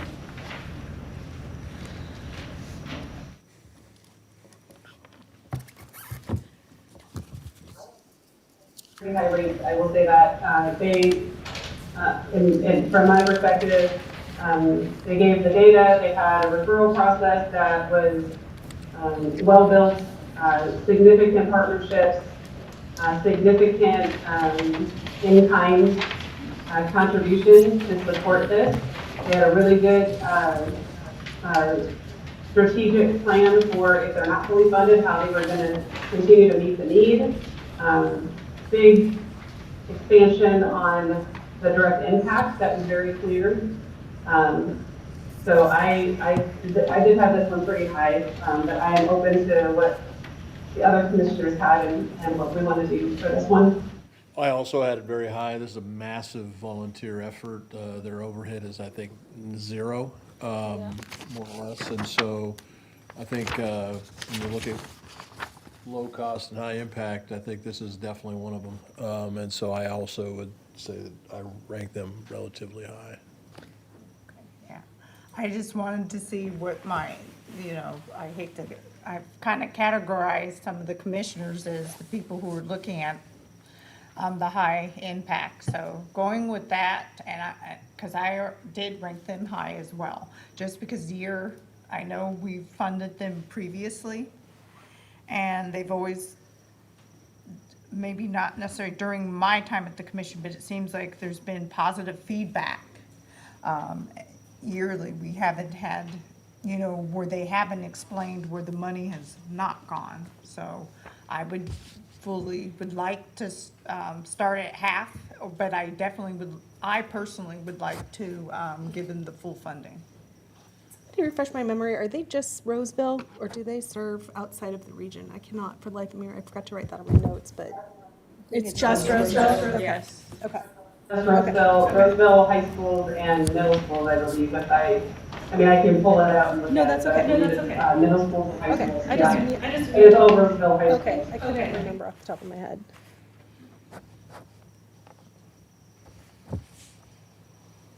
Oh, but, okay, because I do have in my notes that they serve surrounding area kids. So unless we're getting it fixed. That's the rest of the year. So they asked for funding specifically for the big shopping day that they do. But they also noted that they don't just serve them one time a year. They continually will serve multiple school districts. But they were pretty clear in their budget narrative and in their need request that this is specifically for their big shopping day. The thing happens in the fall. They talked about like Christmas programs and other things as well that serve the entire area. Okay. This was their big all So push. maybe that it was clear for you, it was unclear for me, because that's kind of like up and down my notes. Correct. It says the surrounding areas as well. Yeah, that's what I thought. Because in my notes, I said there's no narrative, so it was unclear to me what percentage of that budget that was submitted was specifically for Roseville. So, I mean, I don't have it in front of me right now, I just have my notes of what I'm looking at, so, you know, I did this a month ago, so we'll see. I have no budget narrative on my notes as well. Okay, yeah. They didn't do a budget narrative and I did mark them down to Yeah. that. That's Yeah. why they were ranked in the 5 area. Yeah. But it was in their number 17 that described what they have used the money for previously. Okay. And then they talked about their in-kind support as well. Well, it also talks about eligibility is specifically verified through teacher nomination, school enrollment records, and parent applications to ensure funds support Roseville residents. Sure. And if you look at sort of the contributing organizations related to the funding is Roseville Police, all pretty much Roseville organizations. So I think it's I'm pretty sure it is 100% Roseville. Okay. Well, I'd be okay with partial funding. So, I did say. Sure, yeah.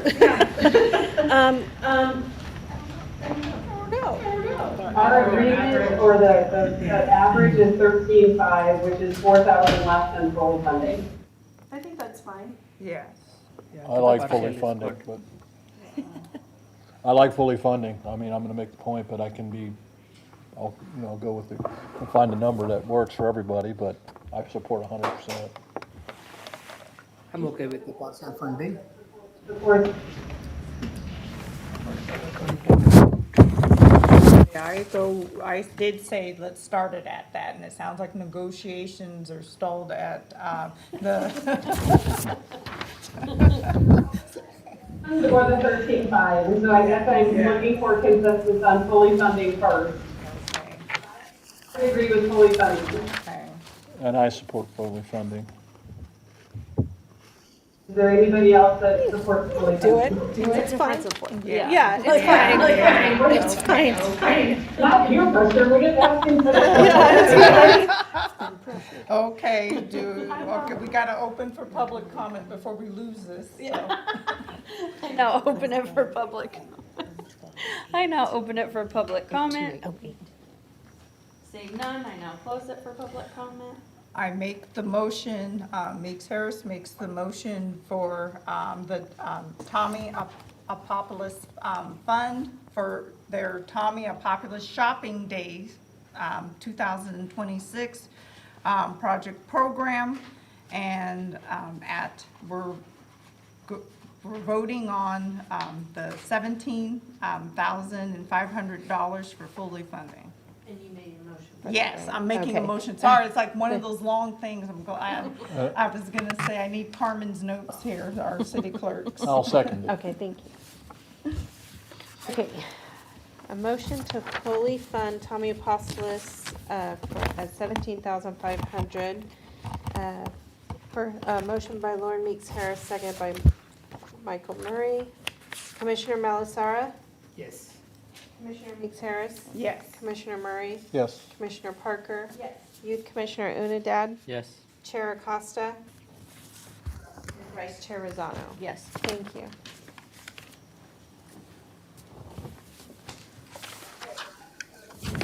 Small request. We're looking at race number 6 now. We have a. The next one is Kids. Oh, sorry. Oh, I was just gonna say we have a recusal for this one. Yes.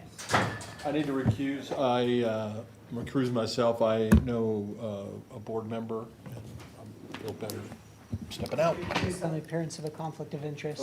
Based on the appearance of a conflict of interest, I don't, yes, thank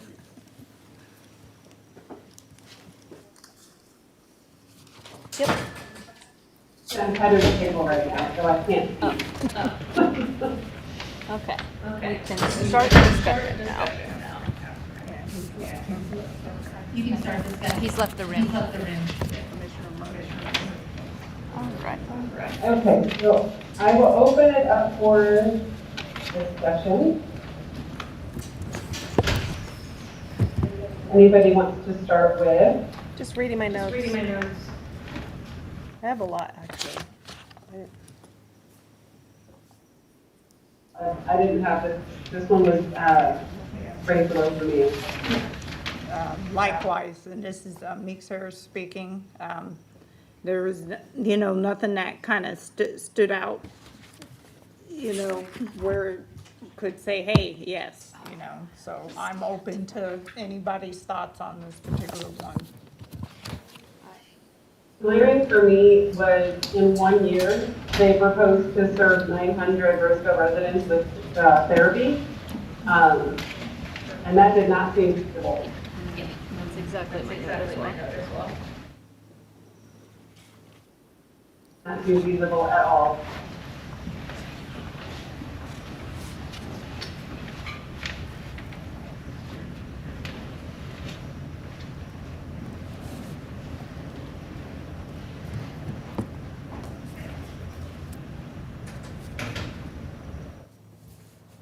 If we're looking at our bang for buck, then I'm gonna have to, on that note alone, like I said, this was ranked lower for me just because there's I know we're supposed to be looking at the applications and everything, but like you said, we also have other applicants who put in for counseling services that appear to be ranked lower as well, so. This one, it wasn't even like the mental health counseling, it was connecting them to entitlement programs.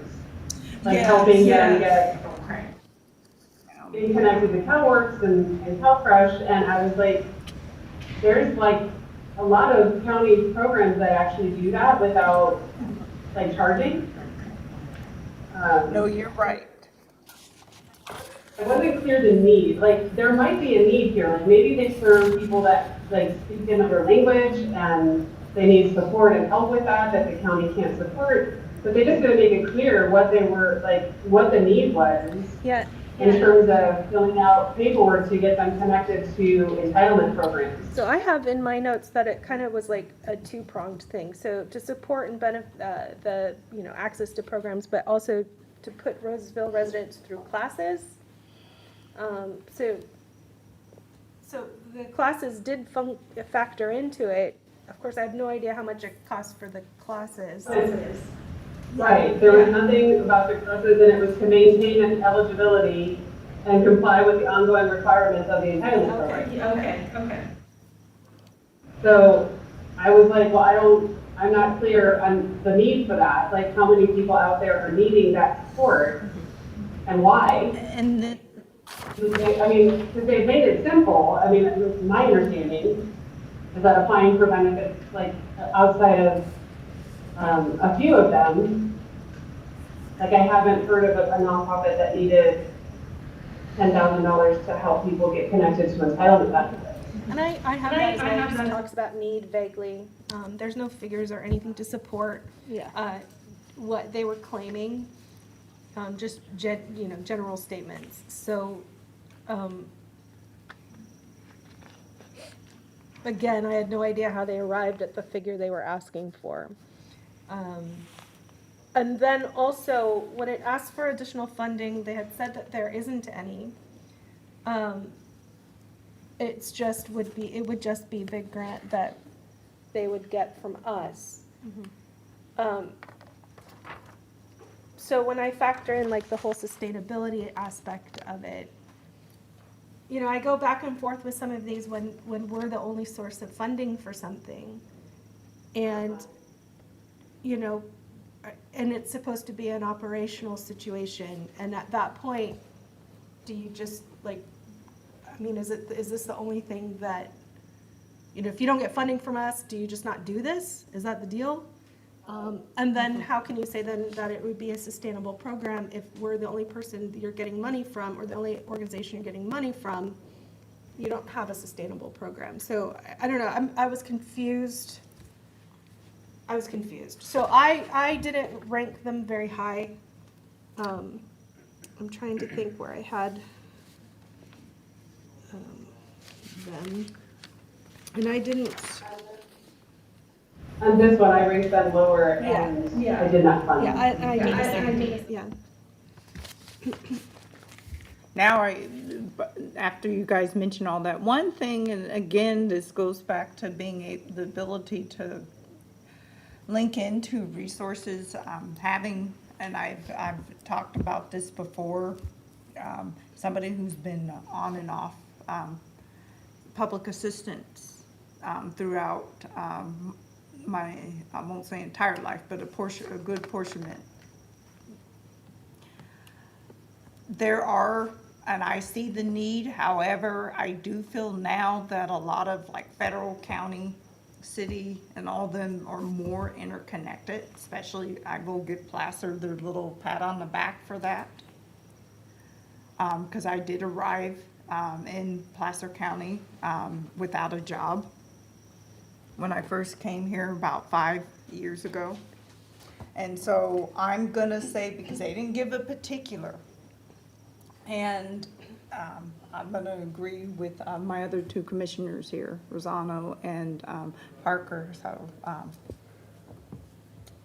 on this one. So do we have a consensus? I haven't heard anything from the other two male commissioners at the end here.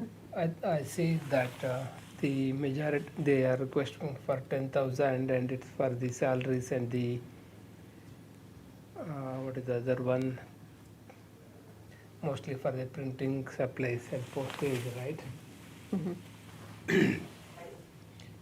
Yeah, so half of them is salary and remaining is mostly on the miscellaneous activities, and there is no clear way what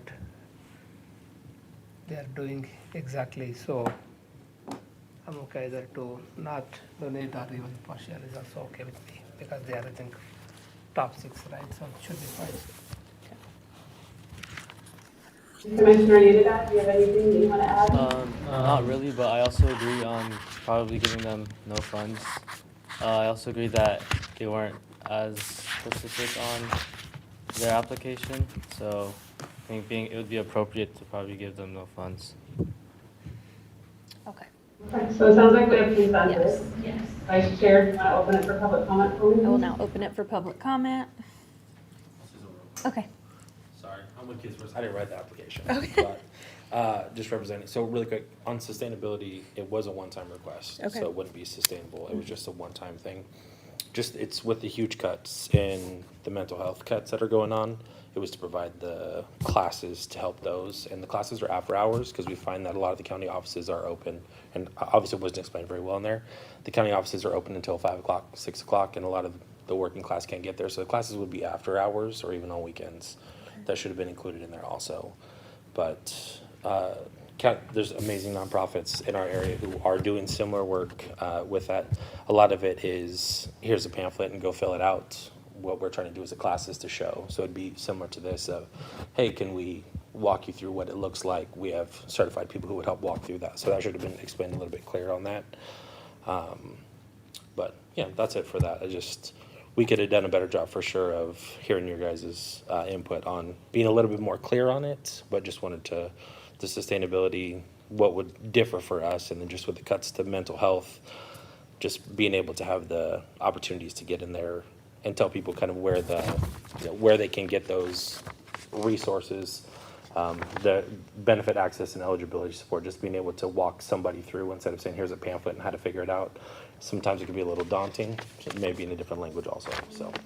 But appreciate you guys. I know it's not easy for sure. Appreciate it. Thank you. No, and somebody who's benefited, I was gonna say, somebody who's benefited since you're here, I'll be very, I'm sorry if I sound a little vague, I have received, not from you guys, because I would have recused myself here, but somebody who's had to seek outside resources for gaps in the system. You've kind of put some things that we're thinking about, and that's something you should really consider when putting in an app, that's all, and I mean. I didn't write it, so. Okay, oh, okay. She wrote it. She wrote it, Okay, so. yeah, sorry, I'm not, it's any organization, I'm not just picking on this one. Again, it goes back to, but anyway, or do we have a consensus? I have to close public comment. Okay. First, I have to close public Oh, comment. okay, excuse me. I am closing public comment. Now you can make a motion. I will entertain a motion for not funding Kids First Family Counseling and Resource Funding. Okay, Lauren Meeks Harris, will entertain the motion here for the Kids First Counseling and Resource Center to basically receive zero funding at this time. The- I second it. Okay, we have a motion to not fund Kids First by Lauren Meeks Harris, seconded by Commissioner Malasara. Roll call vote, Commissioner Malasara, Yes. Commissioner Meeks Harris. Yes. Commissioner Murray. He's recused. Oh, Yeah. sorry, he's recused. Commissioner Parker. Yes. Youth Commissioner Unidad. Yes. Chair Acosta. Yes. Vice Chair Rosano. Yes. Thank you. Okay, moving on, we're back into the operational mission support. We're going to rank 6, which is Compassion Planet, mentoring and workforce development. Chair Acosta, we need to wait for Commissioner Murray to come back in. Back in the room. Just one sec. No problem. He's back. No, he's back. Watch out for your place.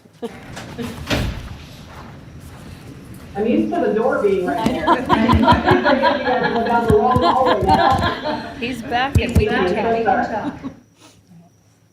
Okay, priority group operational mission support, rank 6. We are looking at Compassion Planet, mentoring and workforce development. I'll open for discussion by the commissioners. First, if we want to fully fund or partially fund. And I will say with this one, I start the conversation. They're looking at 12 to 15 youth. And it comes out to $2,083 per youth, which was not outlined in the budget narrative. What are the line items of what those expenses were for the youth, or how they came to that number? I'm sorry, could you please re-say that again?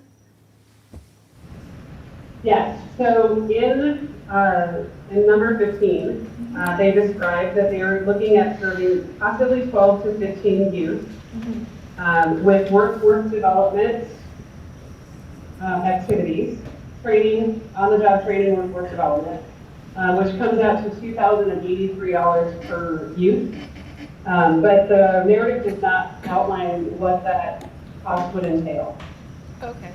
So it's not clear if one, like if you have 12 to 15 youth and like one's in like a trade and one is going into maybe like a computer type program, like are they comparable, or is it like one youth might be more expensive because there's tools or there's uniforms or there's more insurance or there's all these different things that could go into that on-the-job training and or the workforce development, and that just wasn't clear. Okay. It wasn't. Okay, so you basically just figured out that figure based on how much they were asking, divided by the amount of kids they said, or people through it. Is that how you did that? Correct. Okay, because that's, again, this is one of the, I have all over my notes here. I am unclear how much it costs to put somebody through the program. And I didn't want to infer that based on the amount of money that they're requesting, So I think, Okay, oh, no, I'm sorry. Yeah, I'm not arguing with, I'm sorry, this is coming out completely wrong. I'm, I'm just trying to, that's how you determined that. And I'm sorry, this is, again, coming out completely wrong. I'm not trying to argue in any way, shape, or form. I think I'm saying the exact same thing you are. Yeah. It's not an accurate number. I'm saying that based on what they presented, that is the only thing that I could infer. Exactly. And I don't think that's accurate. I don't think it's accurate or feasible. Okay, you and I are saying the same Because thing. you have 12 to 15 youth in a workforce development program that varies wildly. Yeah. Like you can have one that's going to cost $3,000 or $4,000 and one that's going to cost $1,000 to $2,000. And so did they come up, like they didn't explain, was that an average? Is there, like, based on their prior work, how they came up with that? How did they define 12 to 15 would be feasible? And then in the budget narrative, they didn't line out what those costs were. Yeah. So, I mean, it could all be overhead costs, like insurance and things like that, Yeah. which is what's clear. And I agree. I personally like this one, and I would support fully funding. I didn't get that far into the reconciling. I probably should have, but what I did recognize was, I love the group that they're targeting. The post-foster, the high-risk youth. Their metrics of achievement were impressive in terms of the output that they achieved. So I felt like it was money well placed it was well placed for delivery. But I'm not debating that it could be more detail. But I didn't ding them for that. I like fully funding this particular organization. The other issue, go ahead. No, go ahead.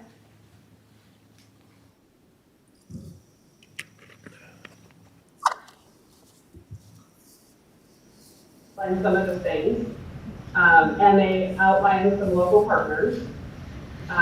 What they didn't define for me is where they're getting their referrals for the youth, how many of the youth and between the ages of 16 to 21 are even in Roseville to be a part of this program, and how many of those that are in Roseville that are 16 to 21 that are former foster youth are not already enrolled in an education or a workforce development program because that is part of the foster services. Particularly probation youth and foster youth are offered significant amounts of support. And so I really needed to know how this wasn't a duplication of other efforts, but also the data on the needs. So then I looked at the budget to try to figure that part out. And then I also looked at what was the money paying for, and that wasn't clear in the narrative.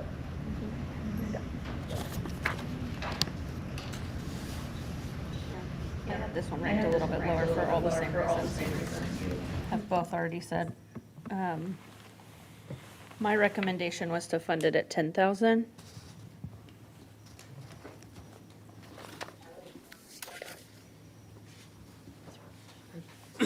Given the age group that they are working, right, I think this is one of the few organizations who are working for the youth. So given that, I think we can give a little bit more because not much organizations are focusing on the youth focused activities in the city. So given that we are covering kids mostly and some of the other programs for the elderly people, right, I think we can, I would recommend like maybe, if not fully, right, maybe give a little bit more. Say 15, I think last time we gave how much, 50,000? Last time I think we had given 50. No, previous year in 2023 we had given 24, 25 we have given 50,000 already. So I would say maybe we'll give. Program entirely. It wasn't the same youth target or program. So this is a new program, correct? Correct. Mine, Population, but a new program that they're offering. okay, so that, when the organization receives money at some point, of course, they're gonna give a report then. Remind the public how soon after, I know nobody, I'm just saying for the record here, how soon after if they were awarded something, how soon do they have to give a report? If they get last year, it's in this application. But, When is their final report due for the last award that they got? Is that the- yeah, well, that or an update, because usually we have organizations who give an in-person update, if I remember that. Sorry, so if you're asking about the current fiscal year that if they were awarded like right now, their final report will be due in August, and then they come to commission in September. Okay, Because funding will, what month are we in? Yes, because funding will be done in June. So, yeah, Okay. sorry. I'm a little off. No, it's because it's a new program, too bad we don't have anything else. I thought this was new, but I wasn't, completely for sure. I recognized the name of the organization, but I was going exactly by what the application had to state on. What No, I they think were presenting. this is not a new program. This says the They were last- to provide an existing service. This is not a new one.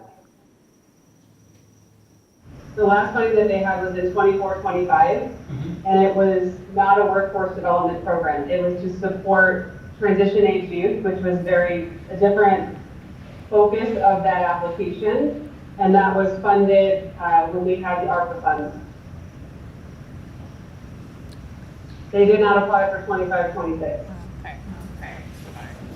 They were not funded last year.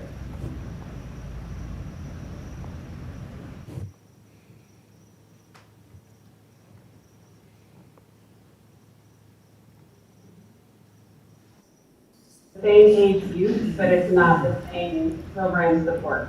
Okay. Does anybody have a different figure than the Yeah. 10? The average, No. Murray? No, I already told you what my Okay. position Yeah, was. okay. Thank you. Remind me. Do we sort of have a consensus? Well, it's not unanimous. It's not unanimous at all. I'm asking, I was I'm thinking looking like at our it's an youth. existing program and we had given 50,000, right? So maybe a little bit more, I think. If it's a new program, I think 10,000 should be fine. I would caution against looking at past funding as a reason to fund this year, because each year we have new applications and different amounts of funding. And so I would be hesitant to utilize that as the measuring stick. Now, if we're looking at it in terms of the merits of this application, and we think that it should be more than $10,000 because this application provided that, then I would fully agree with that. I just don't, because we have a lot of organizations that received large amounts of funding during the ARPA years, and we just don't have that same level of funding, and so I don't think that that's the best way to determine how much we fund this time. We can look at a percentage, we can look at the average. Can I ask a quick question? Because I already You can have forgot. multiple- What did we just do for the Tommy Apostolus fund? Full funding. We did full fund, okay. Didn't have the same questions on it. I know, I just was my own brain finding it. Anyway, never mind.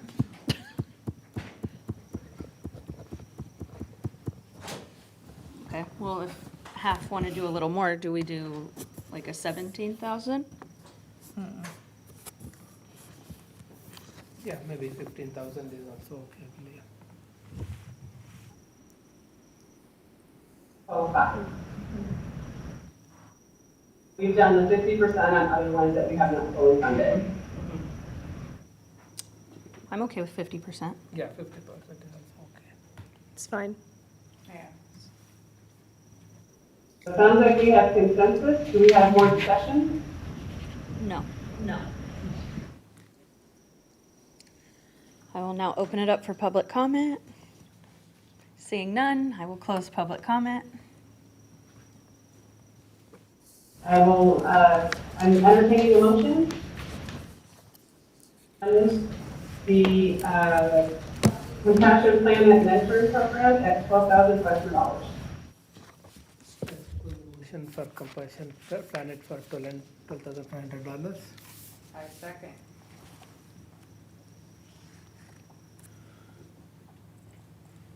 We'll take a roll call Yeah, vote. Yes, bear with me. I had it. First and a second. All right. So let me see if I do this correctly. So we have a motion. We have a first by Commissioner Vanu, sorry. Second by Lauren Meeks Harris for Compassion Planet to fund at $12,500. Okay, I'm going to do roll call. So I've got Commissioner Malasara. Okay, and Commissioner Meeks Harris. Yes. And Commissioner Murray. Yes. And Commissioner Parker. Yes. Youth Commissioner Unidad. Yes. Chair Acosta. And Vice Chair Rosano. Yes. Perfect. $100,328. Yes. Yes. You are correct. You are. Thank you. Okay, and we still have everybody in the, we didn't have any refusals? Okay, good. Yes. Then we're gonna go to the last one in our small request, which is the Plaster Breast Cancer Foundation. Students for a Breast Cancer Institute, they ranked 7, and they requested $10,000. The average proposed amount was $3,214. I will open the discussion about whether or not we fund them full or partial, and if partial, what amount are you proposing?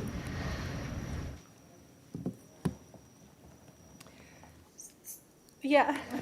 So I think what I have mostly in my notes for this is it's sort of like this idea that they have. And it's kind of described, the need is somewhat described in sort of vague terms. And it's not a clearly defined effort. So there's no goals beyond like expanding knowledge, which is a good goal, but I just felt like a lot of this was, just sort of like kind of this, conceptual, that, exactly, that's it. And so, I didn't score this particularly low, but it was sort of like in the middle, kind of, not high either.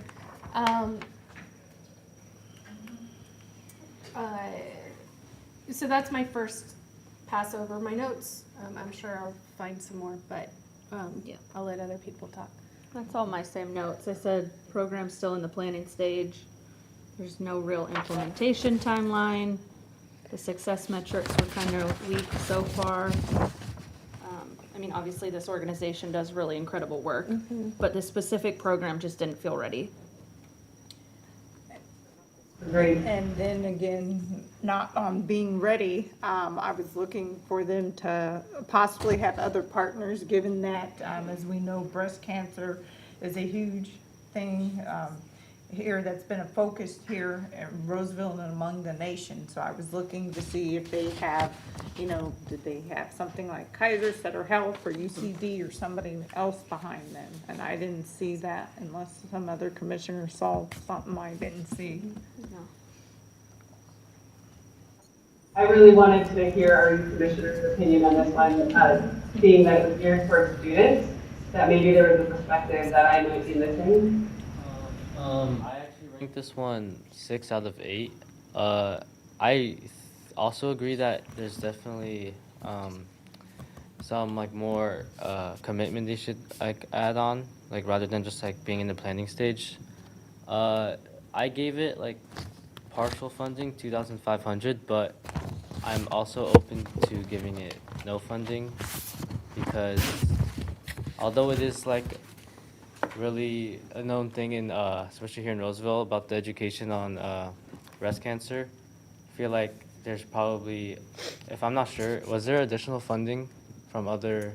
I don't think they had gotten there yet. I don't think they had gotten No, there yet. it hasn't. Yeah, so I think the reason they had no additional funding, that was probably one of the reasons why I gave it a little bit of money.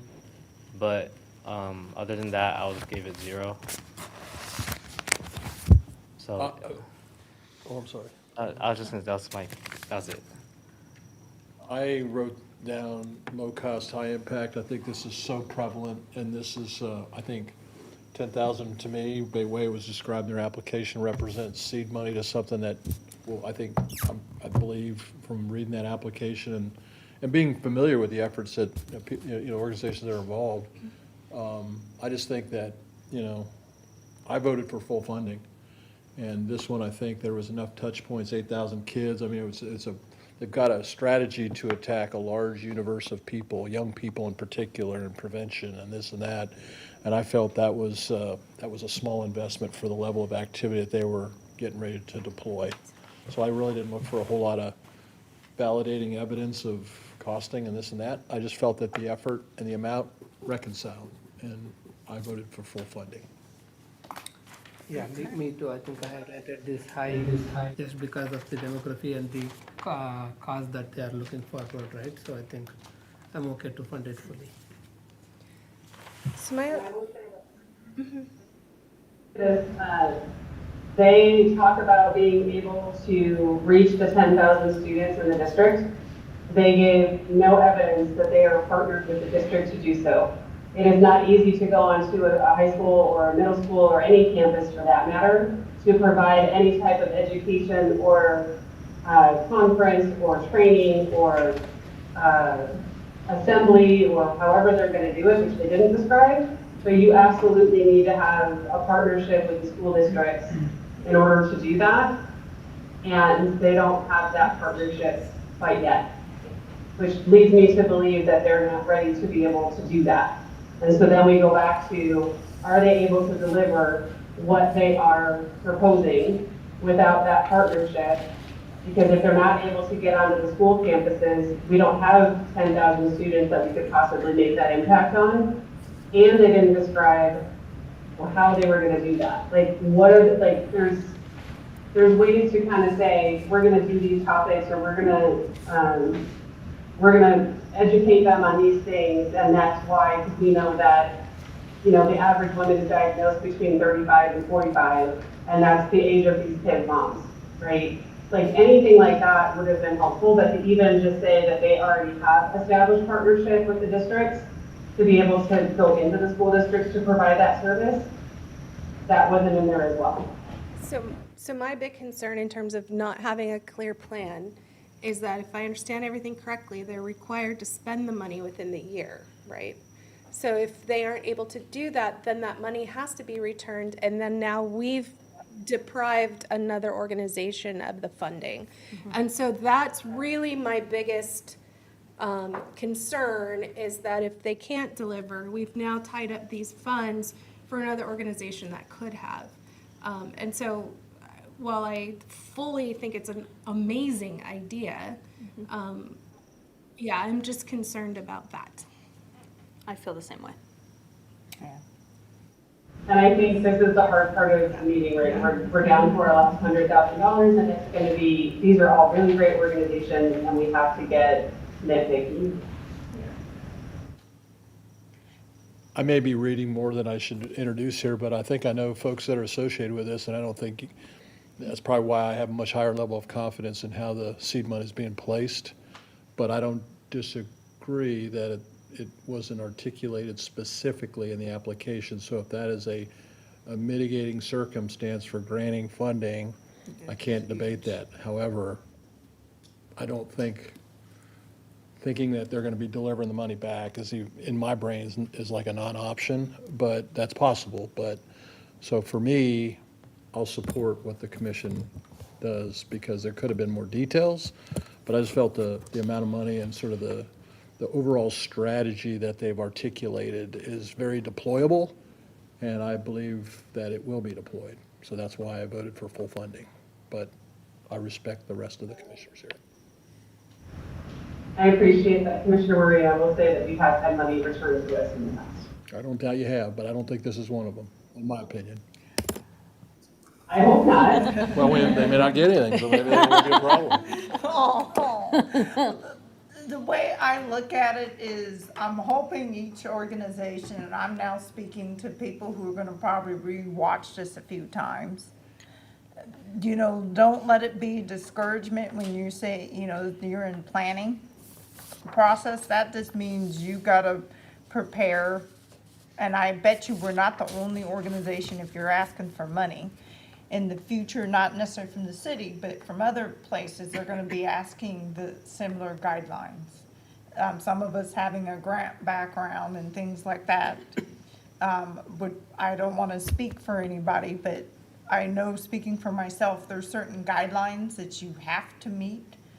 And I do feel that this organization is still in the planning stage. And I'm more than comfortable with us going to public comment and presenting this as a zero funding for a vote. Yeah, Do we have consensus? I think so. I will now open it for public comment. Seeing none, I will close public comment.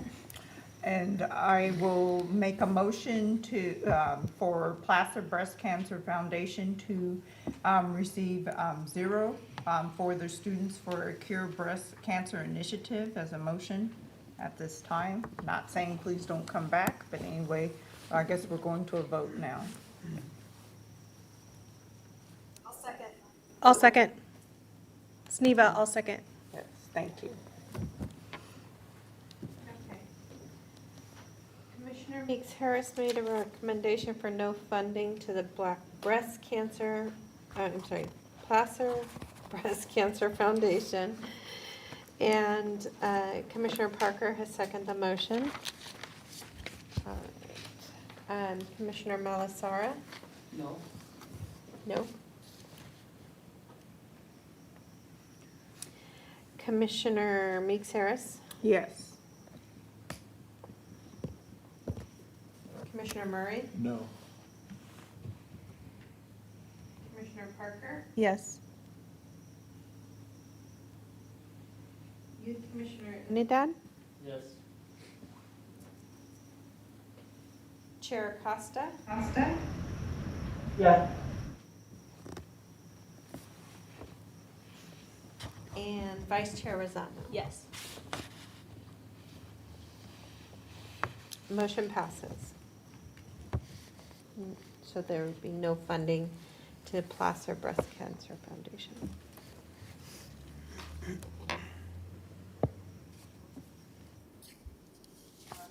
The only thing we have left now is rank 7, and we are only in operational missional support. The next one, rank 7, is Keaton Child Cancer Alliance. Did you have any refusals? No. Not on this. Okay. This year. They have requested $40,000 for their pediatric cancer families services to Roseville residents. We have $100,328 left. So I will open the discussion for full funding, partial funding for the commissioners. Sorry, I'm looking at you because, never mind.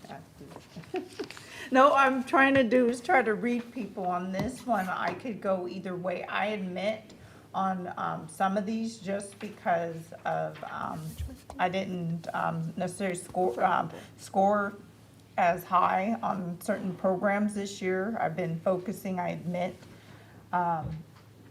you know, food, water, shelter, you know, things like that. But moving forward, looking at their application solely, I'm open to see what the other commissioners, because I know personally, I ranked them probably on the lower, not completely, but somewhere in the middle. This was not the Keaton Child Cancer Alliance.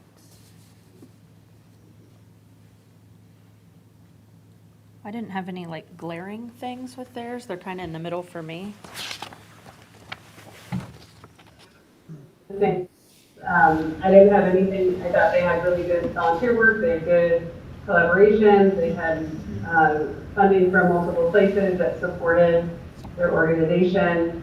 They had one of the best budget narratives we had out of the whole pack. Very, very detailed, very clear where the money was going and how and why.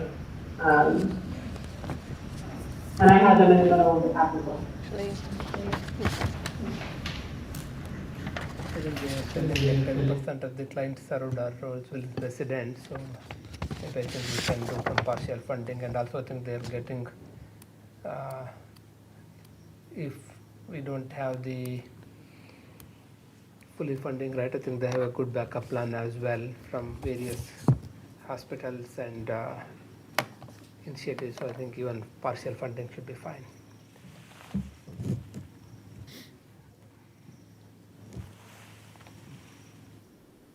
Figure, are we gonna use the same rubric of the 50%? They asked for 40,000, so that would be 20,000, and the average amount proposed would be 10. Yeah, I think we can go with the average proposal because they are saying like 10% of the population they are serving in Roseville, right? So I think even 1/4 of whatever they requested, that should be fine. That is 10,000, whatever we propose there. I agree. That's fine. What's the number? 10,000. This is the average amount. So we're proposing 10. I like this one. So I even put a star here as a result, saying I would go higher. I agree with Commissioner, 10%. I did see that number, but they've committed to use 100% of the CBT funds to specifically Roseville families. So I personally would feel better at a 50% contribution, so 20 would be my number. That's kind of what I was thinking, but. Yeah, I'll support that.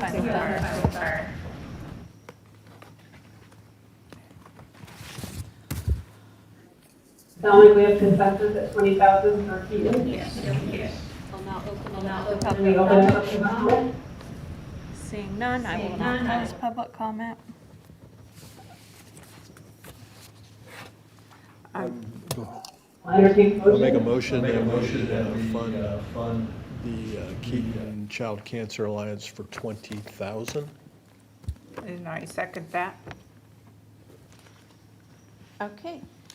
Commissioner Murray made a motion to fund Keaton's Child Cancer Alliance for $20,000, and second by Commissioner Meeks Harris. Commissioner Malasara? Yes. Commissioner Meeks Harris? Yes. Commissioner Murray? Yes. Commissioner Parker? Yes. Youth Commissioner Unidad? Chair Costa? Vice Yes. Chair Rosales? Yes. Thank you. Moving next, we have the Wellness Within Cancer Support Services, Pathways to Community Wellbeing for Roseville residents impacted by cancer. They asked for 15,000. The average amount requested was 6,777. We have $80,328 left. So I will open up the discussion for full funding or partial funding.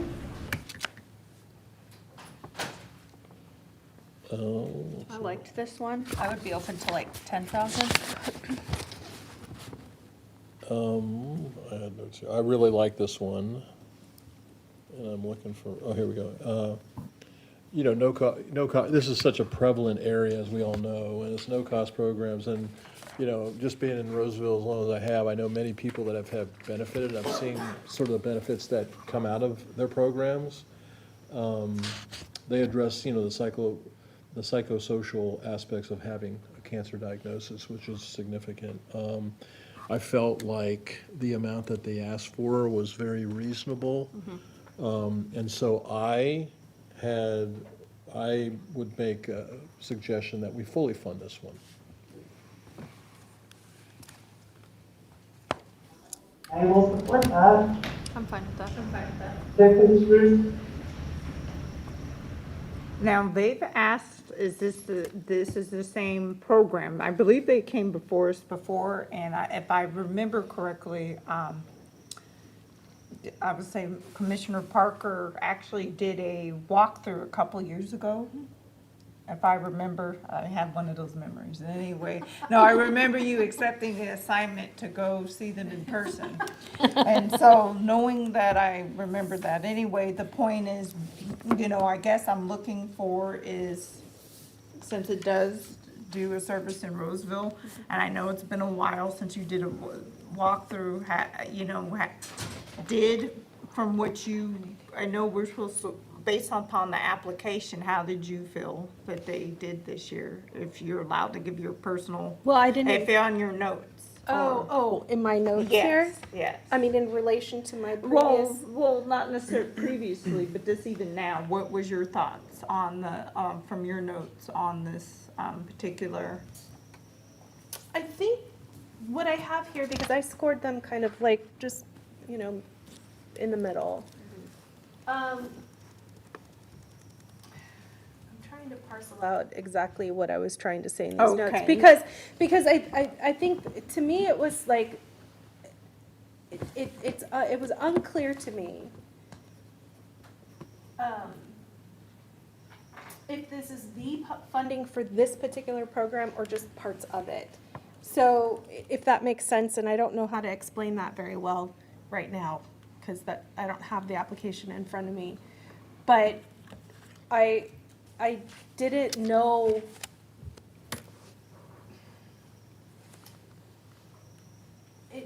It was confusing to me because I think they said in the budget narrative or within some of that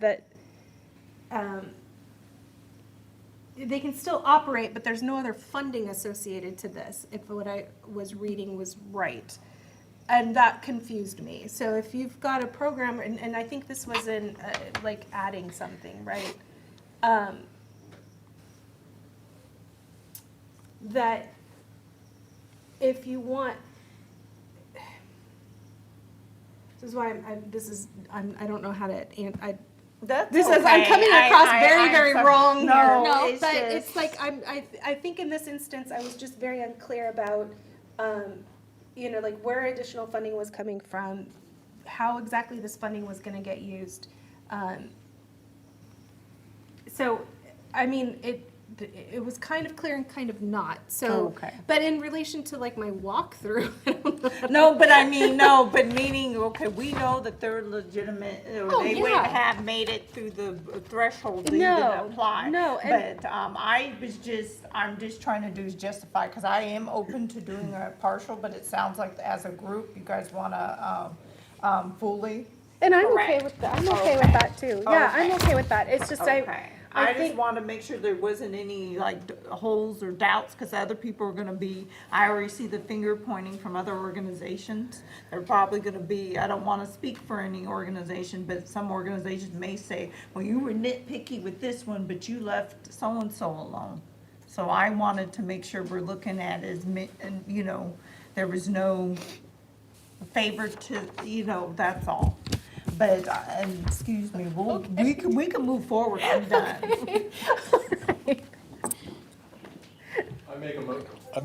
Sounds like we have something. I will open it up for public comment. You have something, wait, Mr. Murray, you have something?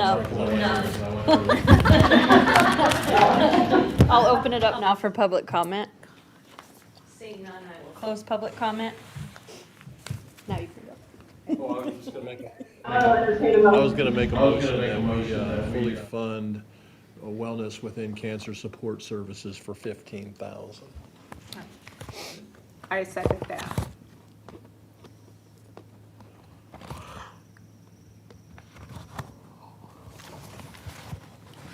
Okay. All right, so Commissioner Murray made a motion to fully fund wellness within cancer support services, and Commissioner Meeks Harris has seconded it for $15,000.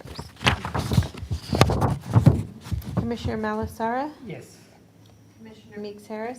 Yes. Commissioner Murray? Yes. Commissioner Parker? Yes. Commissioner Unidad? Chair Acosta? Yes. Chair Rosano? Yes.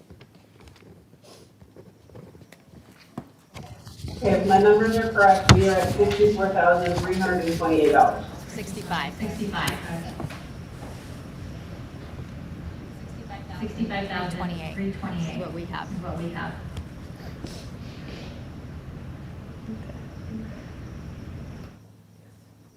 You figure out what I meant?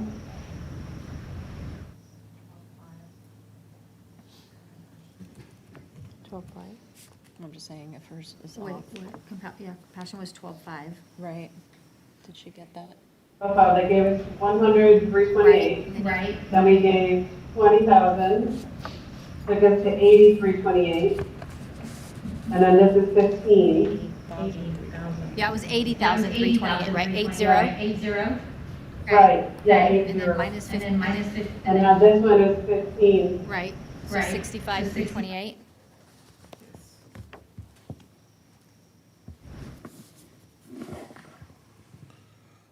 I had to borrow when I was writing this down, so let me get out the calculator. Because, again, I'm not an attorney or Hey, an the fact that you're doing accountant. it the old-fashioned way is pretty good. Yeah. My math teacher would disagree with you because it is 65, but I didn't borrow correctly. So are you good? Yes, Okay. thank you. So 65,328.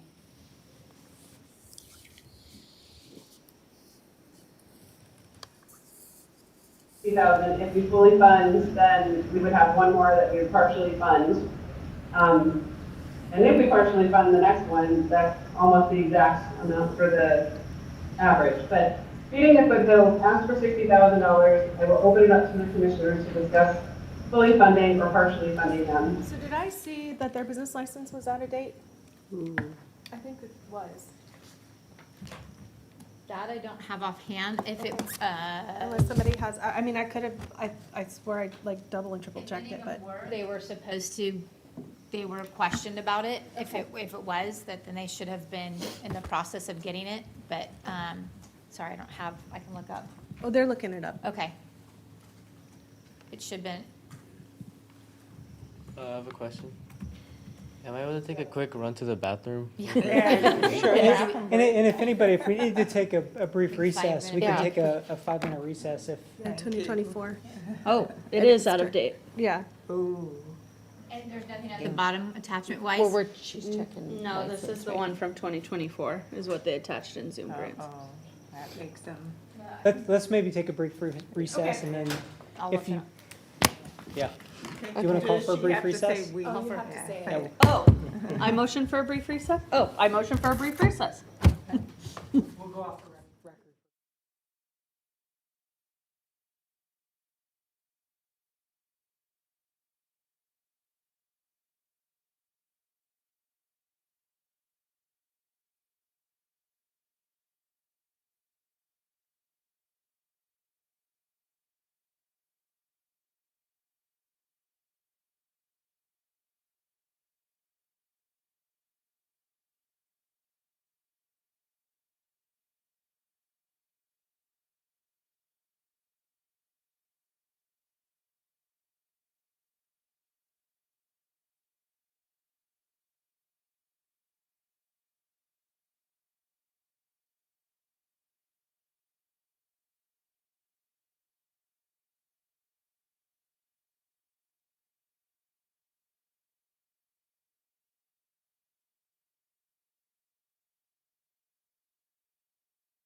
Yeah, okay. What do I say? Just call the meeting back to Coming order. back on the record. Okay, we're back on the record. Yeah, need a gavel. We're looking at Mr. Hill, we're open the discussion. We had a question before we went on break about whether or not they had a valid business license, and we're asking staff to give us that. It is valid. It is valid. Okay. Okay, 'cause I was- So the one that's uploaded that says 2024, Yeah, so I Okay. believe I probably checked it and printed it invalid and didn't upload it for you guys, so I apologize. So yes, it is valid. It expires at the end of this year. okay, Perfect. Okay. that's pretty much all. So we'll open the discussion now. I thought it was a well-structured, application, and, I had 0 questions. I read it 3 times to see if I could find something.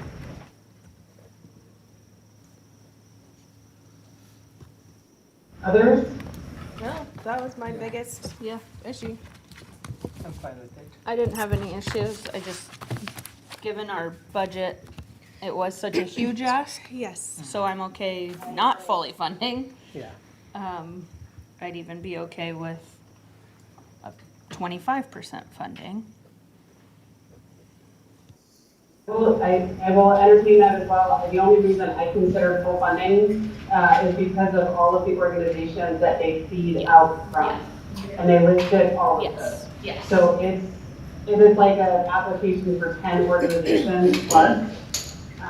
All the schools, all of the local churches and other smaller organizations that provide food to folks in the community.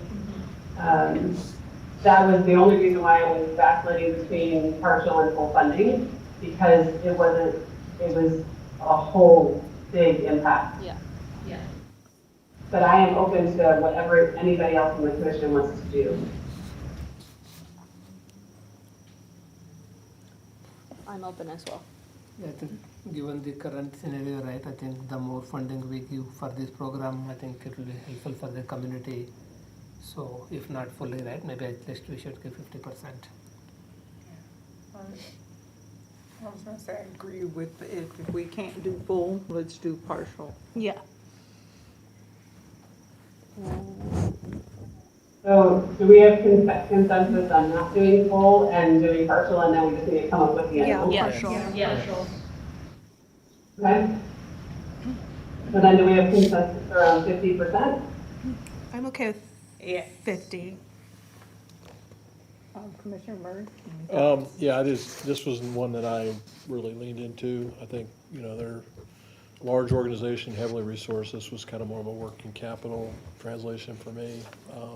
But I love the work they're doing, so I certainly would support whatever the commissioners feel is an appropriate number. I'm okay with 50% or higher. Yeah. They quote, If we have consensus for funding them at 30,000, sorry, do we have more they discussion? quote at 34,000 for the procurement. I think we are mostly covering that, we should be good. Okay. So 36?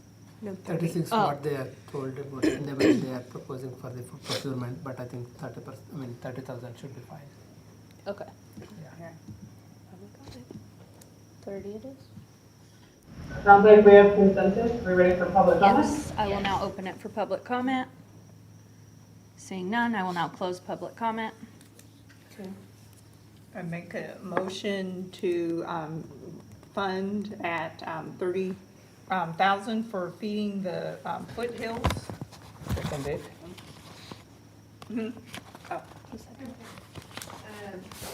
A motion by Commissioner Meeks Harris, seconded by Commissioner Malasara for $30,000 feeding the foothills.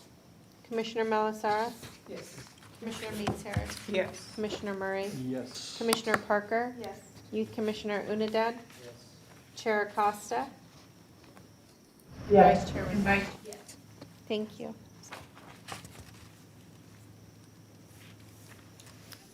Okay, the next one is Costa Advocates of Sussex. Do we have a recusal? We have a recusal for this one? We have an Abstention, I'm gonna excuse myself.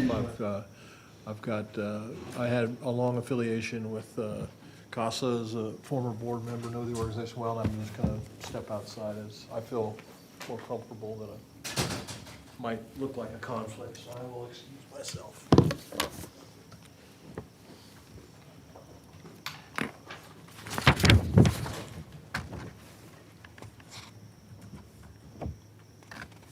Okay, I think we can start discussion now. I think there was a typo in the budget narrative. Because there's a section where it says, you know, like, I think the amount that they're asking for was $30. And it was like 30, yeah. So, I mean, I don't want to like ding them for it, but it, you know, it's. That is my top note as Yeah. well. So, Pretty bad. I'm like, $30, all right. Sure. So that's like my chief,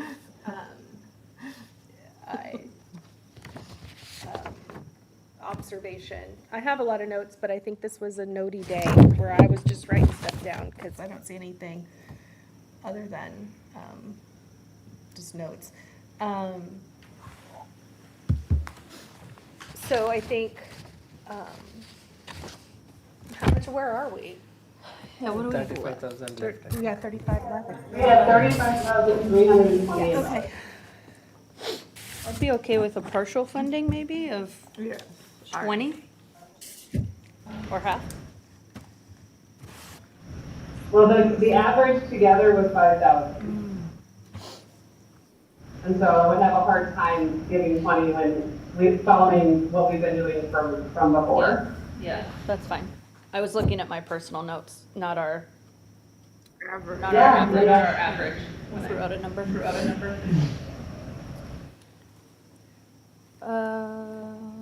Do we do the average, or can we move it up, or what is the consensus here? I think what we have on the table is half, but that's up for discussion. Okay, I wouldn't mind doing a partial as well. I'm okay with half.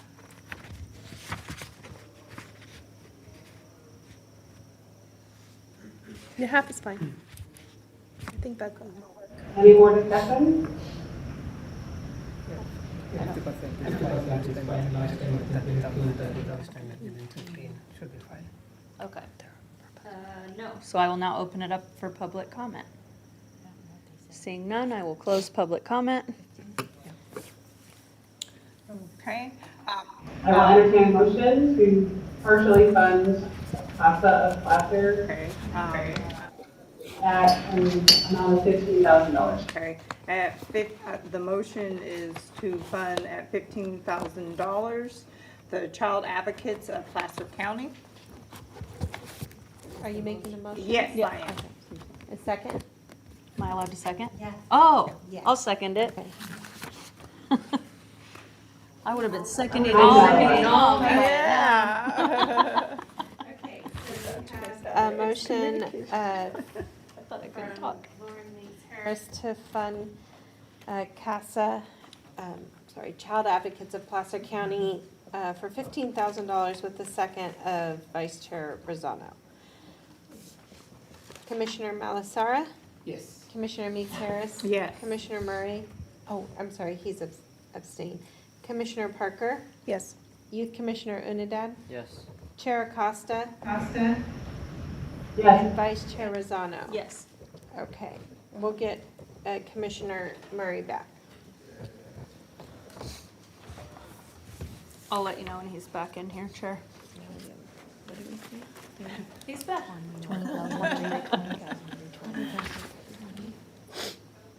Okay, so if my math is correct, we are at 20,328. Yeah. Correct, yes. Okay. We are now on Wayfinder Family Services. They ranked 11, they requested 15,000. Our average consent amount proposed was 6,714. I will open it up for the commissioners to discuss full or partial funding. My note I have here is, I am just unclear how they came to the amount that they're requesting. So, that's it.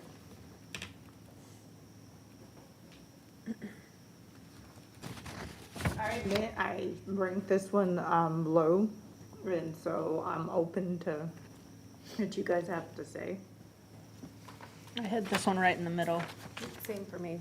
It's kind of, I'm happy with following the trend we've been doing of 50%.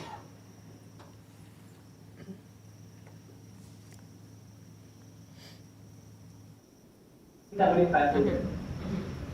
That's fine. Which is kind of close to the average that we have on here. I'm fine with it too. Okay. Does anybody else have any other? Commissioner Murray? or Well, I'm good with that. I'm Unidad, good with or- that. Okay. I'm good with Okay. that. I will now open it up for public comment. And seeing none, I will close it. Make a motion for Wayfinder Family Services to fund them at, you said, 50%, so Seven. 75. yeah, 7,500. 7,500, excuse me. A second? okay, so we have a motion by Commissioner Meeks Harris, seconded by Vice Chair Rosano for Wayfinder Family Services for $7,500. Commissioner Malasara, Yes. Commissioner Meeks Harris, Yes. Commissioner Murray, Yes. Commissioner Parker, Youth Commissioner Unidad, Chair Acosta, Yes. Vice Chair Rosano. Yes. Thank you. Moving on to Lighthouse Counseling, they ranked 12, they requested 45,000. We have $12,828 left. The average was $10,714. We'll open it up for discussion. I'm fine giving. I had lots of notes on this. No. I was gonna say I'm fine giving the rest of our budget to that, but maybe not. I would agree. Yeah.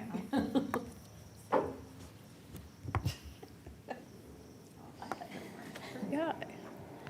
I had them in the middle, just because this, I felt, and I guess the way it was written, they have submitted in previous years, and I know we're focusing on the application that they did, so it, I felt that, I could tell that there was a, change of, staff. Yes. I'll leave it at that. Yeah. So for this one, it read like a marketing brochure. It was very vague on what they were actually asking for. They have been in the community for a very long time. They have very strong partnerships, and that was really great. They do the whole child and the whole family type of program, the way they described it.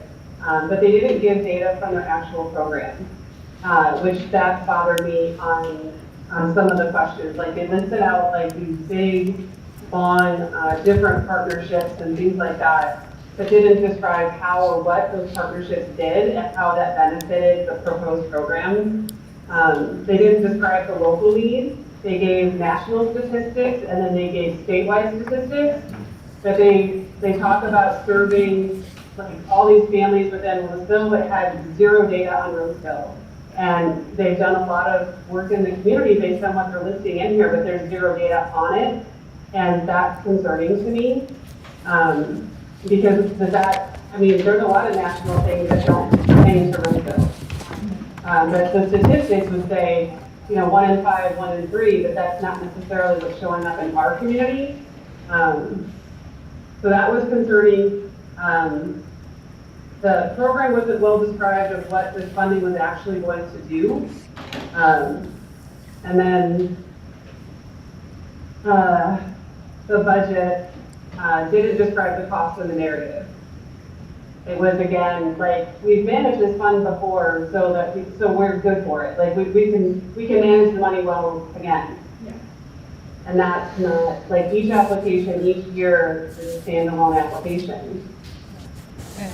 And that's why I graded them lower, and I already gave a big breadcrumb to them, because I could tell there was a difference in the writer compared to last year. And I had them ranked pretty low and didn't fund them at all. Mostly because I just couldn't answer any of the questions, like why did they need to add staff? Why did they need to increase space? Most of that was very general, didn't relate to Roseville at all. So I think really, like, the questions just weren't answered. And again, how did you come to that figure? $45,000 is a nice, well-rounded figure. Is it, what was asked for last year? I don't know, I don't remember, but again, I'd like to know how that came about. So to me, it was just too generalized and not very, nothing was said, I think, about how the funds would stay in Roseville. I don't think they even answered that. Yeah, it did not answer how the money would stay in Roseville. So that's kind of, I had it ranked like towards the bottom and didn't fund it at all. So that was me.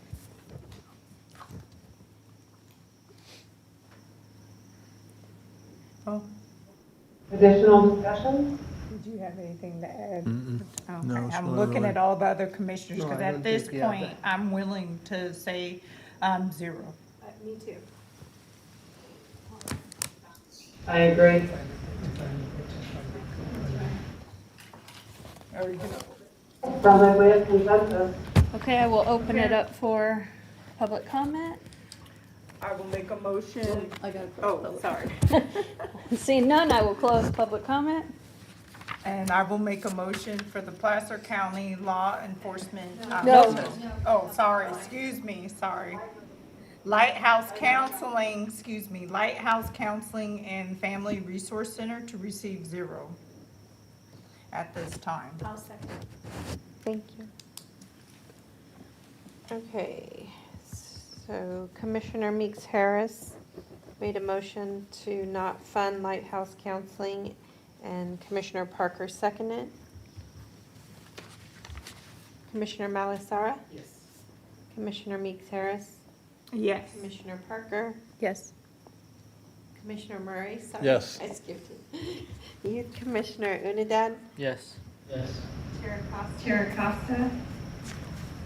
Yes. Vice Chair Rosano? Thank you. Okay, the next one we have is the Placer County Law Enforcement Chaplaincy. They ranked 13, they requested $30,000. The average, the amount proposed was $8,571. I'll remind our commission before we start discussion that we have $12,828 left. And I'll open it for discussion. And I have in my notes that the proposed efforts budget is the budget, so there's no breakdown in how that money would stay in Roseville. What percentage of the money would stay in Roseville, I guess. I mean, I think I could infer, but I think like the narrative and stuff needs to kind of explain that. And I have in my notes that it didn't. So, I also agree. I noticed that their narrative budget was also kind of like weak.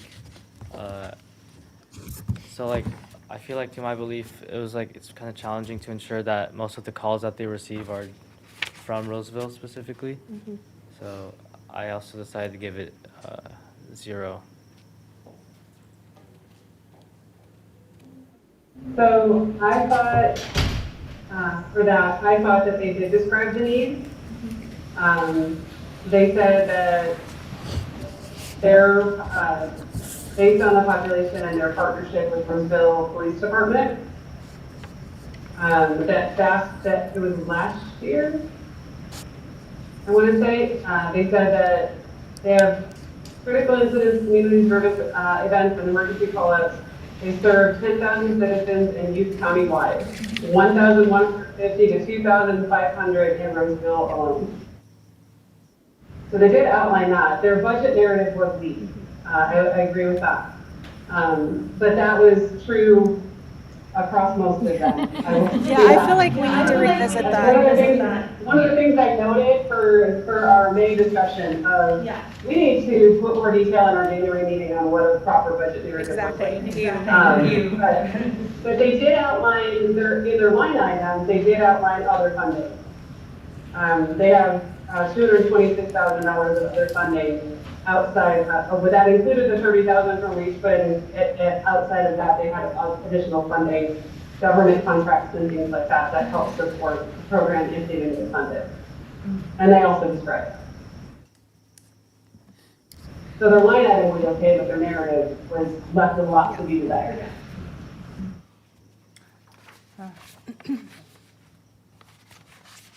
But the nature of their work, they're not gonna have hard and fast numbers because there's no way for us to know. So the fact that they put in, I didn't mark them down, because they put in there that based on their data from previous years, they serve an average of 1,100 to 1,500 Roseville residents with their services. Given how they do their work, that's the best they can do from my perspective. I did not rank them high at all, and I think the comment that put it in that category, I'd look here, it says, they made something in the statement that put in their general funds to cover operating expenses. That to me was working capital, and that kind of was, it just didn't trip my trigger, so, I mean, that's my comment. So I saw no funding here for me, so.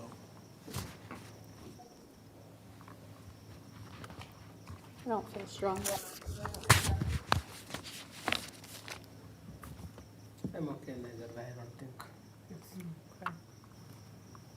Yeah. I have a hard time skipping some of these that we have ranked higher and doing no funding for ones that we've all ranked lower. So I'm almost wondering if we're allowed to revisit just adding more funding to ones we all agreed on. Okay, I see what you're saying. Okay. Is that, I'm asking. Yeah, procedurally, if you get there, somebody can make a motion to reconsider the action that was already taken before the meeting concludes. Okay. Yeah. Okay. I don't know if that's how anybody else is feeling. We're slowly starting to get where we're voting Yeah. no People funding on things, which I'm fine with, I'm actually in agreement with. But now I'm like, we're only gonna get further down here with ones that we averaged less. Yeah. I would agree I with think you. we're still gonna keep going, well, I wanna vote no funding, and we have How much money to left? give, yeah. How much again? $12,000. Okay, There's $12,828. okay, okay.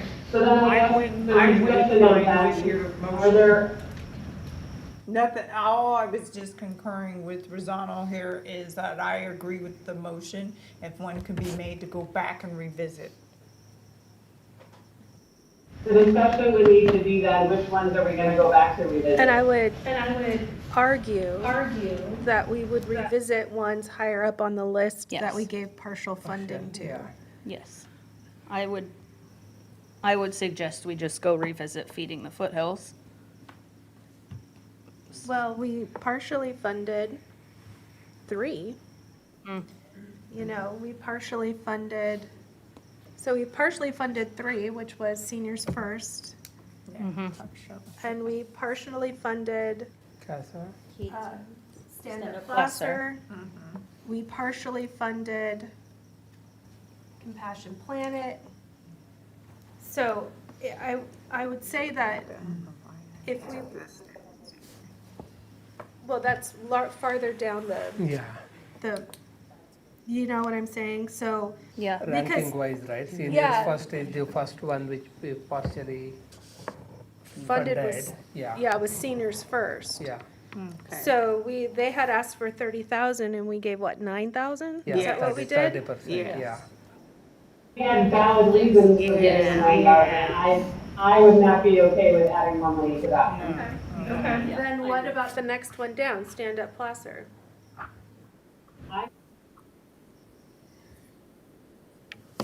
Dividing the 12,000 in half and giving them each that, To you know. stand up and. Compassion. No, but we gave a populace. Oh, we did, you're Yeah, right. the Sorry, full funding. you're absolutely correct. Yeah, Compassion So to Planet Compassion and, Planet, Yeah, okay. I agree. Yeah. Makes sense. So who's gonna make, no. So I can, but what's the figure? 828 divided by. $6,414 that we would add to each of those. Okay.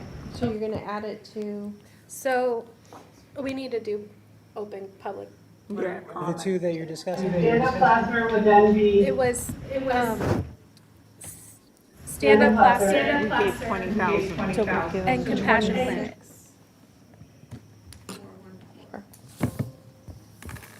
Passion Planet. You can take them together and make one motion, because there's no recusals on them, and then whoever's making the motion would say what the new total figure would be for each of them. Okay, so then, Passion Planet will be 18. Give you the total. But part of that motion would be a motion to reconsider. oh, okay, And first I need to open it up for comment. 18,914. I open it up for public Well, comment. okay. No? And then, Do you have to make the motion first? 26,414. No, comment first. If you reach the consensus such that somebody making Yeah, public yeah, comment it should would be know at a what they're zero. commenting on, then you can move forward with the public comment. We have no idea what we're making public Wait. comment on, right? Like, Got it. at the moment. The consensus is to take the remaining funds of $12,828, divide that in half, which equals $6,414, between the partially funded stand-up plaster and compassion planet. Stand-up plaster's new total would be $26,614, and compassion planet's new total would be $18,974. But you're suggesting that we would do a motion to reconsider for each of the two, right? You can take it as one motion. So somebody could we'll do public comment on there too. Somebody make a motion to reconsider the funding recommendations for those two items, stand-up plaster and compassion planet. And then, once you've made the motion and it's approved, if it gets approved, then somebody can make a new motion for the new funding recommendations for those two. So, but where does the public comment section come in between the two? Right now. If we have consensus now, it would be, public comment would go now. Okay. I open public comment. Seeing none, I close public comment. Okay. Stand-up plasters is 26. Well, then I make a motion to reconsider the funding suggestion for, which one was it? Stand-up plaster and compassion planet. I second. Okay. Okay, and, Yeah, makes sense. okay, so Commissioner Parker made a motion to reconsider the funding suggestions for stand-up plaster from 20,000 to 26,414, and for Compassion Planet from 12,500 to 18,914. I'm sorry. It's two separate motions. We could technically do it either way, but we put the train on the track to make the motion for reconsideration. So right now, we're just doing the motion for reconsideration to open those two items back up. So you're doing a roll call vote on a motion for reconsideration to revisit the funding recommendations for stand-up plaster and roll call vote Okay, for roll the call vote. motion. Commissioner Malasara? Yes. Commissioner Meeks Harris? Yes. Chair Acosta? And Vice Chair Lozano? Floating and informal consensus on the new potential funding recommendation, which was to fund stand-up plaster, how much money? 26,414, Yeah. Compassion Planet? 18,974. No, 18, 914. 914, 914. Okay, 18,914. And that's a separate motion. So I move to fund stand-up plaster at 26,414 and Compassion Planet at 18,914. Okay, I second that. Let's just open it up for public Oh, comment to be okay. extra safe. I will open it up for public comment. Seeing none, I close public comment. All right. Okay, so Commissioner Parker has made a motion to fund stand-up plaster at 26,414 and Compassion Planet 18,914 with a second by Commissioner Meeks Harris.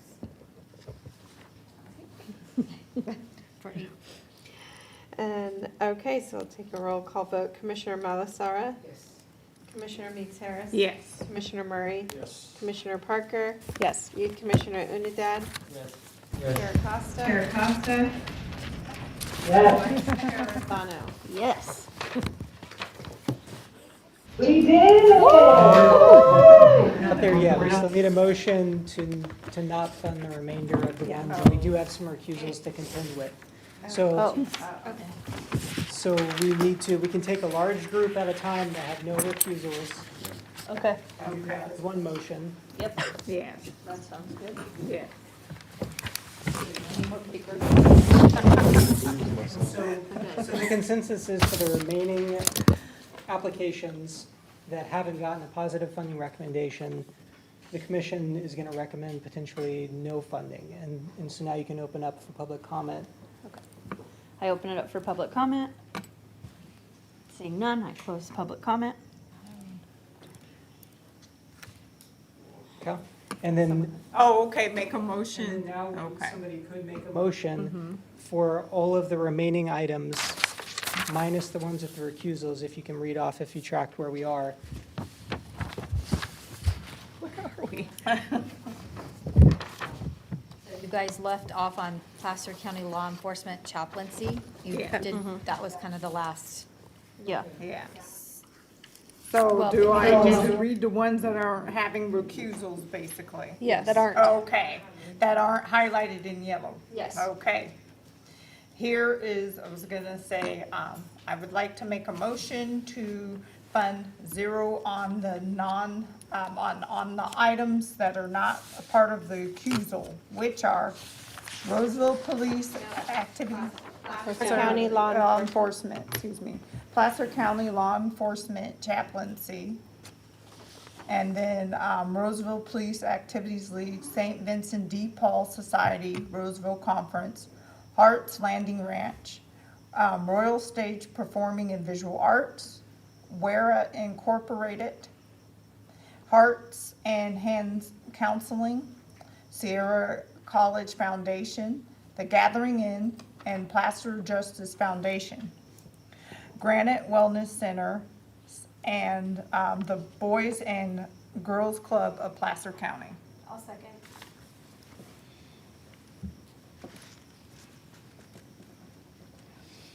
Okay, so we have a motion to not fund all the remaining items without recusals by Commissioner Meeks Harris and seconded by Commissioner Parker. Do I have to list them? No. Okay. Commissioner Malasara? Yes. Commissioner Meeks Harris? Yes. Commissioner Murray? Yes. Commissioner Parker? Yes. Youth Commissioner Unidad? Chair Costa? Chair Costa? Yes. Vice Chair Rosano? Yes. No funding, right? Is that what she said no funding? Yes. Okay. But we did vote on it. Yeah. Okay. That's why when we got to the next one. Okay, got it. Okay. So the And so the next item would be a touch of understanding to consider, and for that one, we have one, an abstention and a recusal.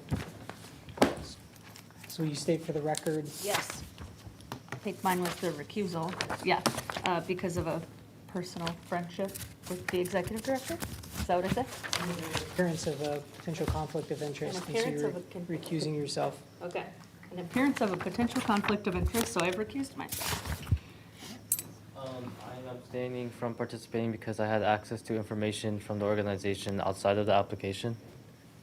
okay. Perfect. And then we'll just, out of an abundance of caution, you'll both exit.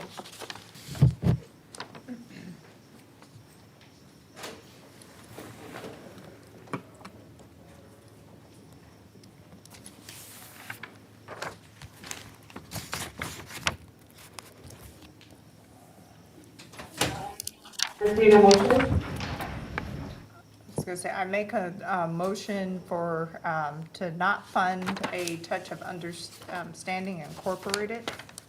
Second. Okay. Let's open up for public comment. Oh. Kate, And who's next in rank? Public comments open, Okay. seeing None, okay. Seeing none, okay, and we're closing. public comment. Okay. Oh, now they need to. Do you want to make a motion now? The motion's already Okay, on the table, correct? okay. Yes. Okay, so we have a motion not to fund, a touch of understanding by Commissioner Meeks Harris, seconded by Commissioner Parker. Commissioner Malasara, Yes. Commissioner Meeks Harris, Yes. Commissioner Murray, Yes. Commissioner Parker, Yes. Chair Acosta.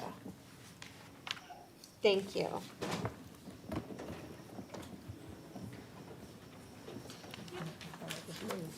Okay, the next one is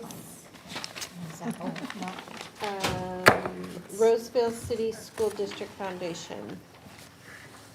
And so for this one, we have another recusal, the Roseville City School District Foundation. And then you can state for the record that you're I'm- recusing. Yeah. I'm recusing from this organization because I have a potential bias relationship from being a part of their district as an elementary school and middle school. Thank you.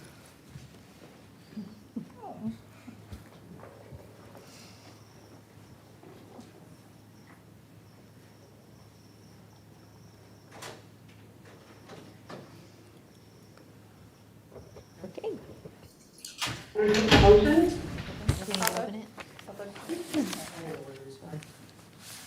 Okay, we make a motion to fund, not fund the Roseville City School District Foundation. I'll second. Do I need to, I'll open it up now for public comment. Seeing none, I will close public comment. Okay, a motion to not fund the Roseville City School District Foundation by Commissioner Meeks Harris, seconded by Commissioner Parker. Commissioner Malasara, Yes. Commissioner Meeks Harris, Yes. Commissioner Murray, Yes. Commissioner Parker, Chair Acosta. And Vice. Yes. Yes. Thank you. Last.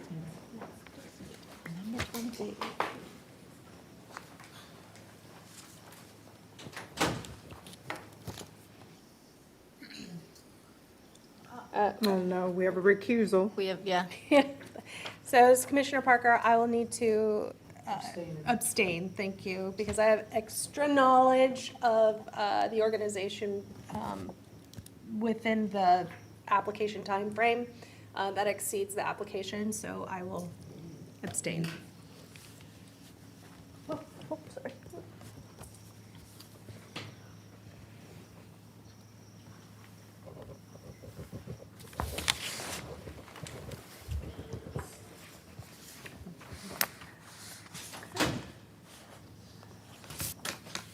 I make the motion to not fund the Asian Pacific Islander Association of Placer County. A second. And public comment? I will open it up for public comment. Seeing none, I will close public comment. Commissioner Meeks Harris Yes. has made a motion Oh. to not fund the Asian American Pacific Islander Association of Placer County, and Commissioner Parker has seconded. Commissioner Malasara, Yes. Commissioner Meeks Harris, Yeah. Commissioner Murray, Yes. Youth Commissioner Unidad, Chair Acosta, and Vice Chair Rosano. Yes. Thank you. All of them? Yes. Now we did it. I have to say that was the most motions we've ever had. But we didn't have any refusals, so that made it a little bit unique. Correct.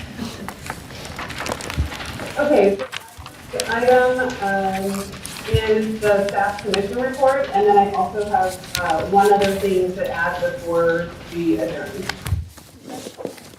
Are you want to go or you want? Sure. Okay. I just wanted to remind the commissioners that in May, we are looking again at the charge from the city council to bring forward recommendations for refinement in the process. And so I would just encourage you all, while this is fresh in your mind, this process and the start to finish, the grant process, any places that were challenging for you, any places that you notice maybe a trend in the application that we might need to clarify in either the policy manual or in the training that we do in the January meeting. And then looking at what we had asked the city council for before, that they had requested recommendations on, to be prepared to have those discussions in our next meeting.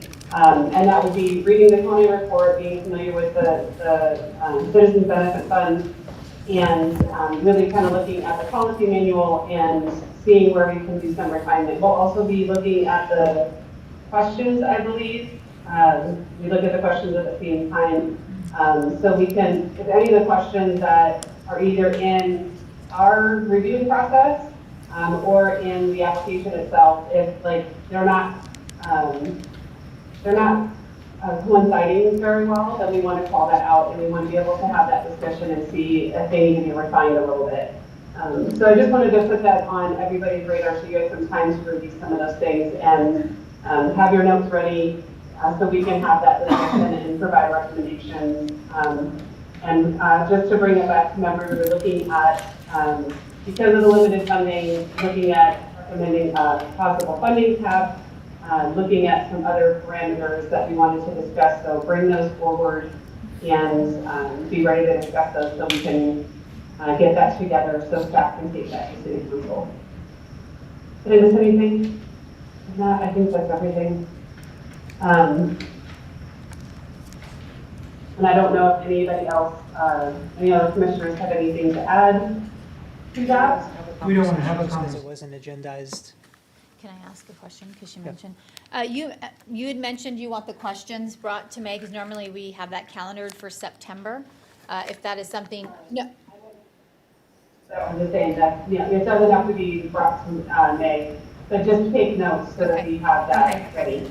just wanted to make sure. September's very far away from this process. And then I have a few things, are you? Okay, I just want to let you guys know, so what you guys recommended tonight, I will take to the council meeting on May 20th. Pending that they approve everything, check, just like I said earlier, check distribution will be on August 11th at your August 11th meeting. And so if you'd like to be there and join me at the council meeting, you're more than welcome, or any of the organizations are definitely welcome. Our next meeting, like Nina said, is on May 12th. It will be in the conference rooms across the street, so we will not be in this room, just so you all know. It is in the Civic Center. And then lastly, I do want to personally thank our secretary here, Ms. Heather. I had to write my notes down so that I don't get emotional, because she has been a true awesome coworker. But this is her officially last Grants Advisory Commission meeting. I think it's been, 7 years? I have not been here with her for 7 years, but I think it's been about 7 years that she has served on this commission, and 21 years of service as she is retiring on May 4th. So just wanted to say thank you very much. And I want to introduce Phoebe Schuler, who is going to be taking my replacement. And Big shoes to fill. no, she's going to. So we broke her in really quickly, and this is the longest meeting ever, and the most motions I think we've ever had. So, welcome, Phoebe. Yeah. Heather, thank you very And much. thank you guys all. It's been great. So, Yay. that is the end of my items. So, if you guys don't have anything else, then you guys can close the meeting. Oh. They have a card for you. Aw, And some thank flowers. you. Oh, you guys, thank you. Take that over too. Thank you so much. Heather, we are so grateful for you and big shoes to fill for sure. Thank you, Nina. Congratulations. Thank you so much. Thank you, guys. I think they're open now, since it's been 7 hours. There you go. Aw, thank you, guys. Thank you very much. Okay. Okay, then do we have a motion to adjourn? Yes, a motion to adjourn Last is on the one. table. One more motion. One more motion. I'll second it. Okay. And it is. Nice job, you guys. We still didn't do roll call. We have to adjourn the meeting. Lauren. Okay. Lauren, All wanna right, go? so, Lauren, Commissioner Meeks Harris made a motion at 9:21 to close the meeting, and Commissioner, or Vice Chair Rosano seconded. Sorry, my blood sugar's low. I'm just kidding. Now I gotta put my glasses back on. Okay, Commissioner Malasara, Yes. Commissioner Meeks Harris, Yes. Commissioner Murray, Yes. Commissioner Parker, Yes. Youth Commissioner Unadad, Yes. Chair Acosta, Vice Chair Rosano. Yes. Thank you all. Thanks, Heather. Good night. Thank you. Guys.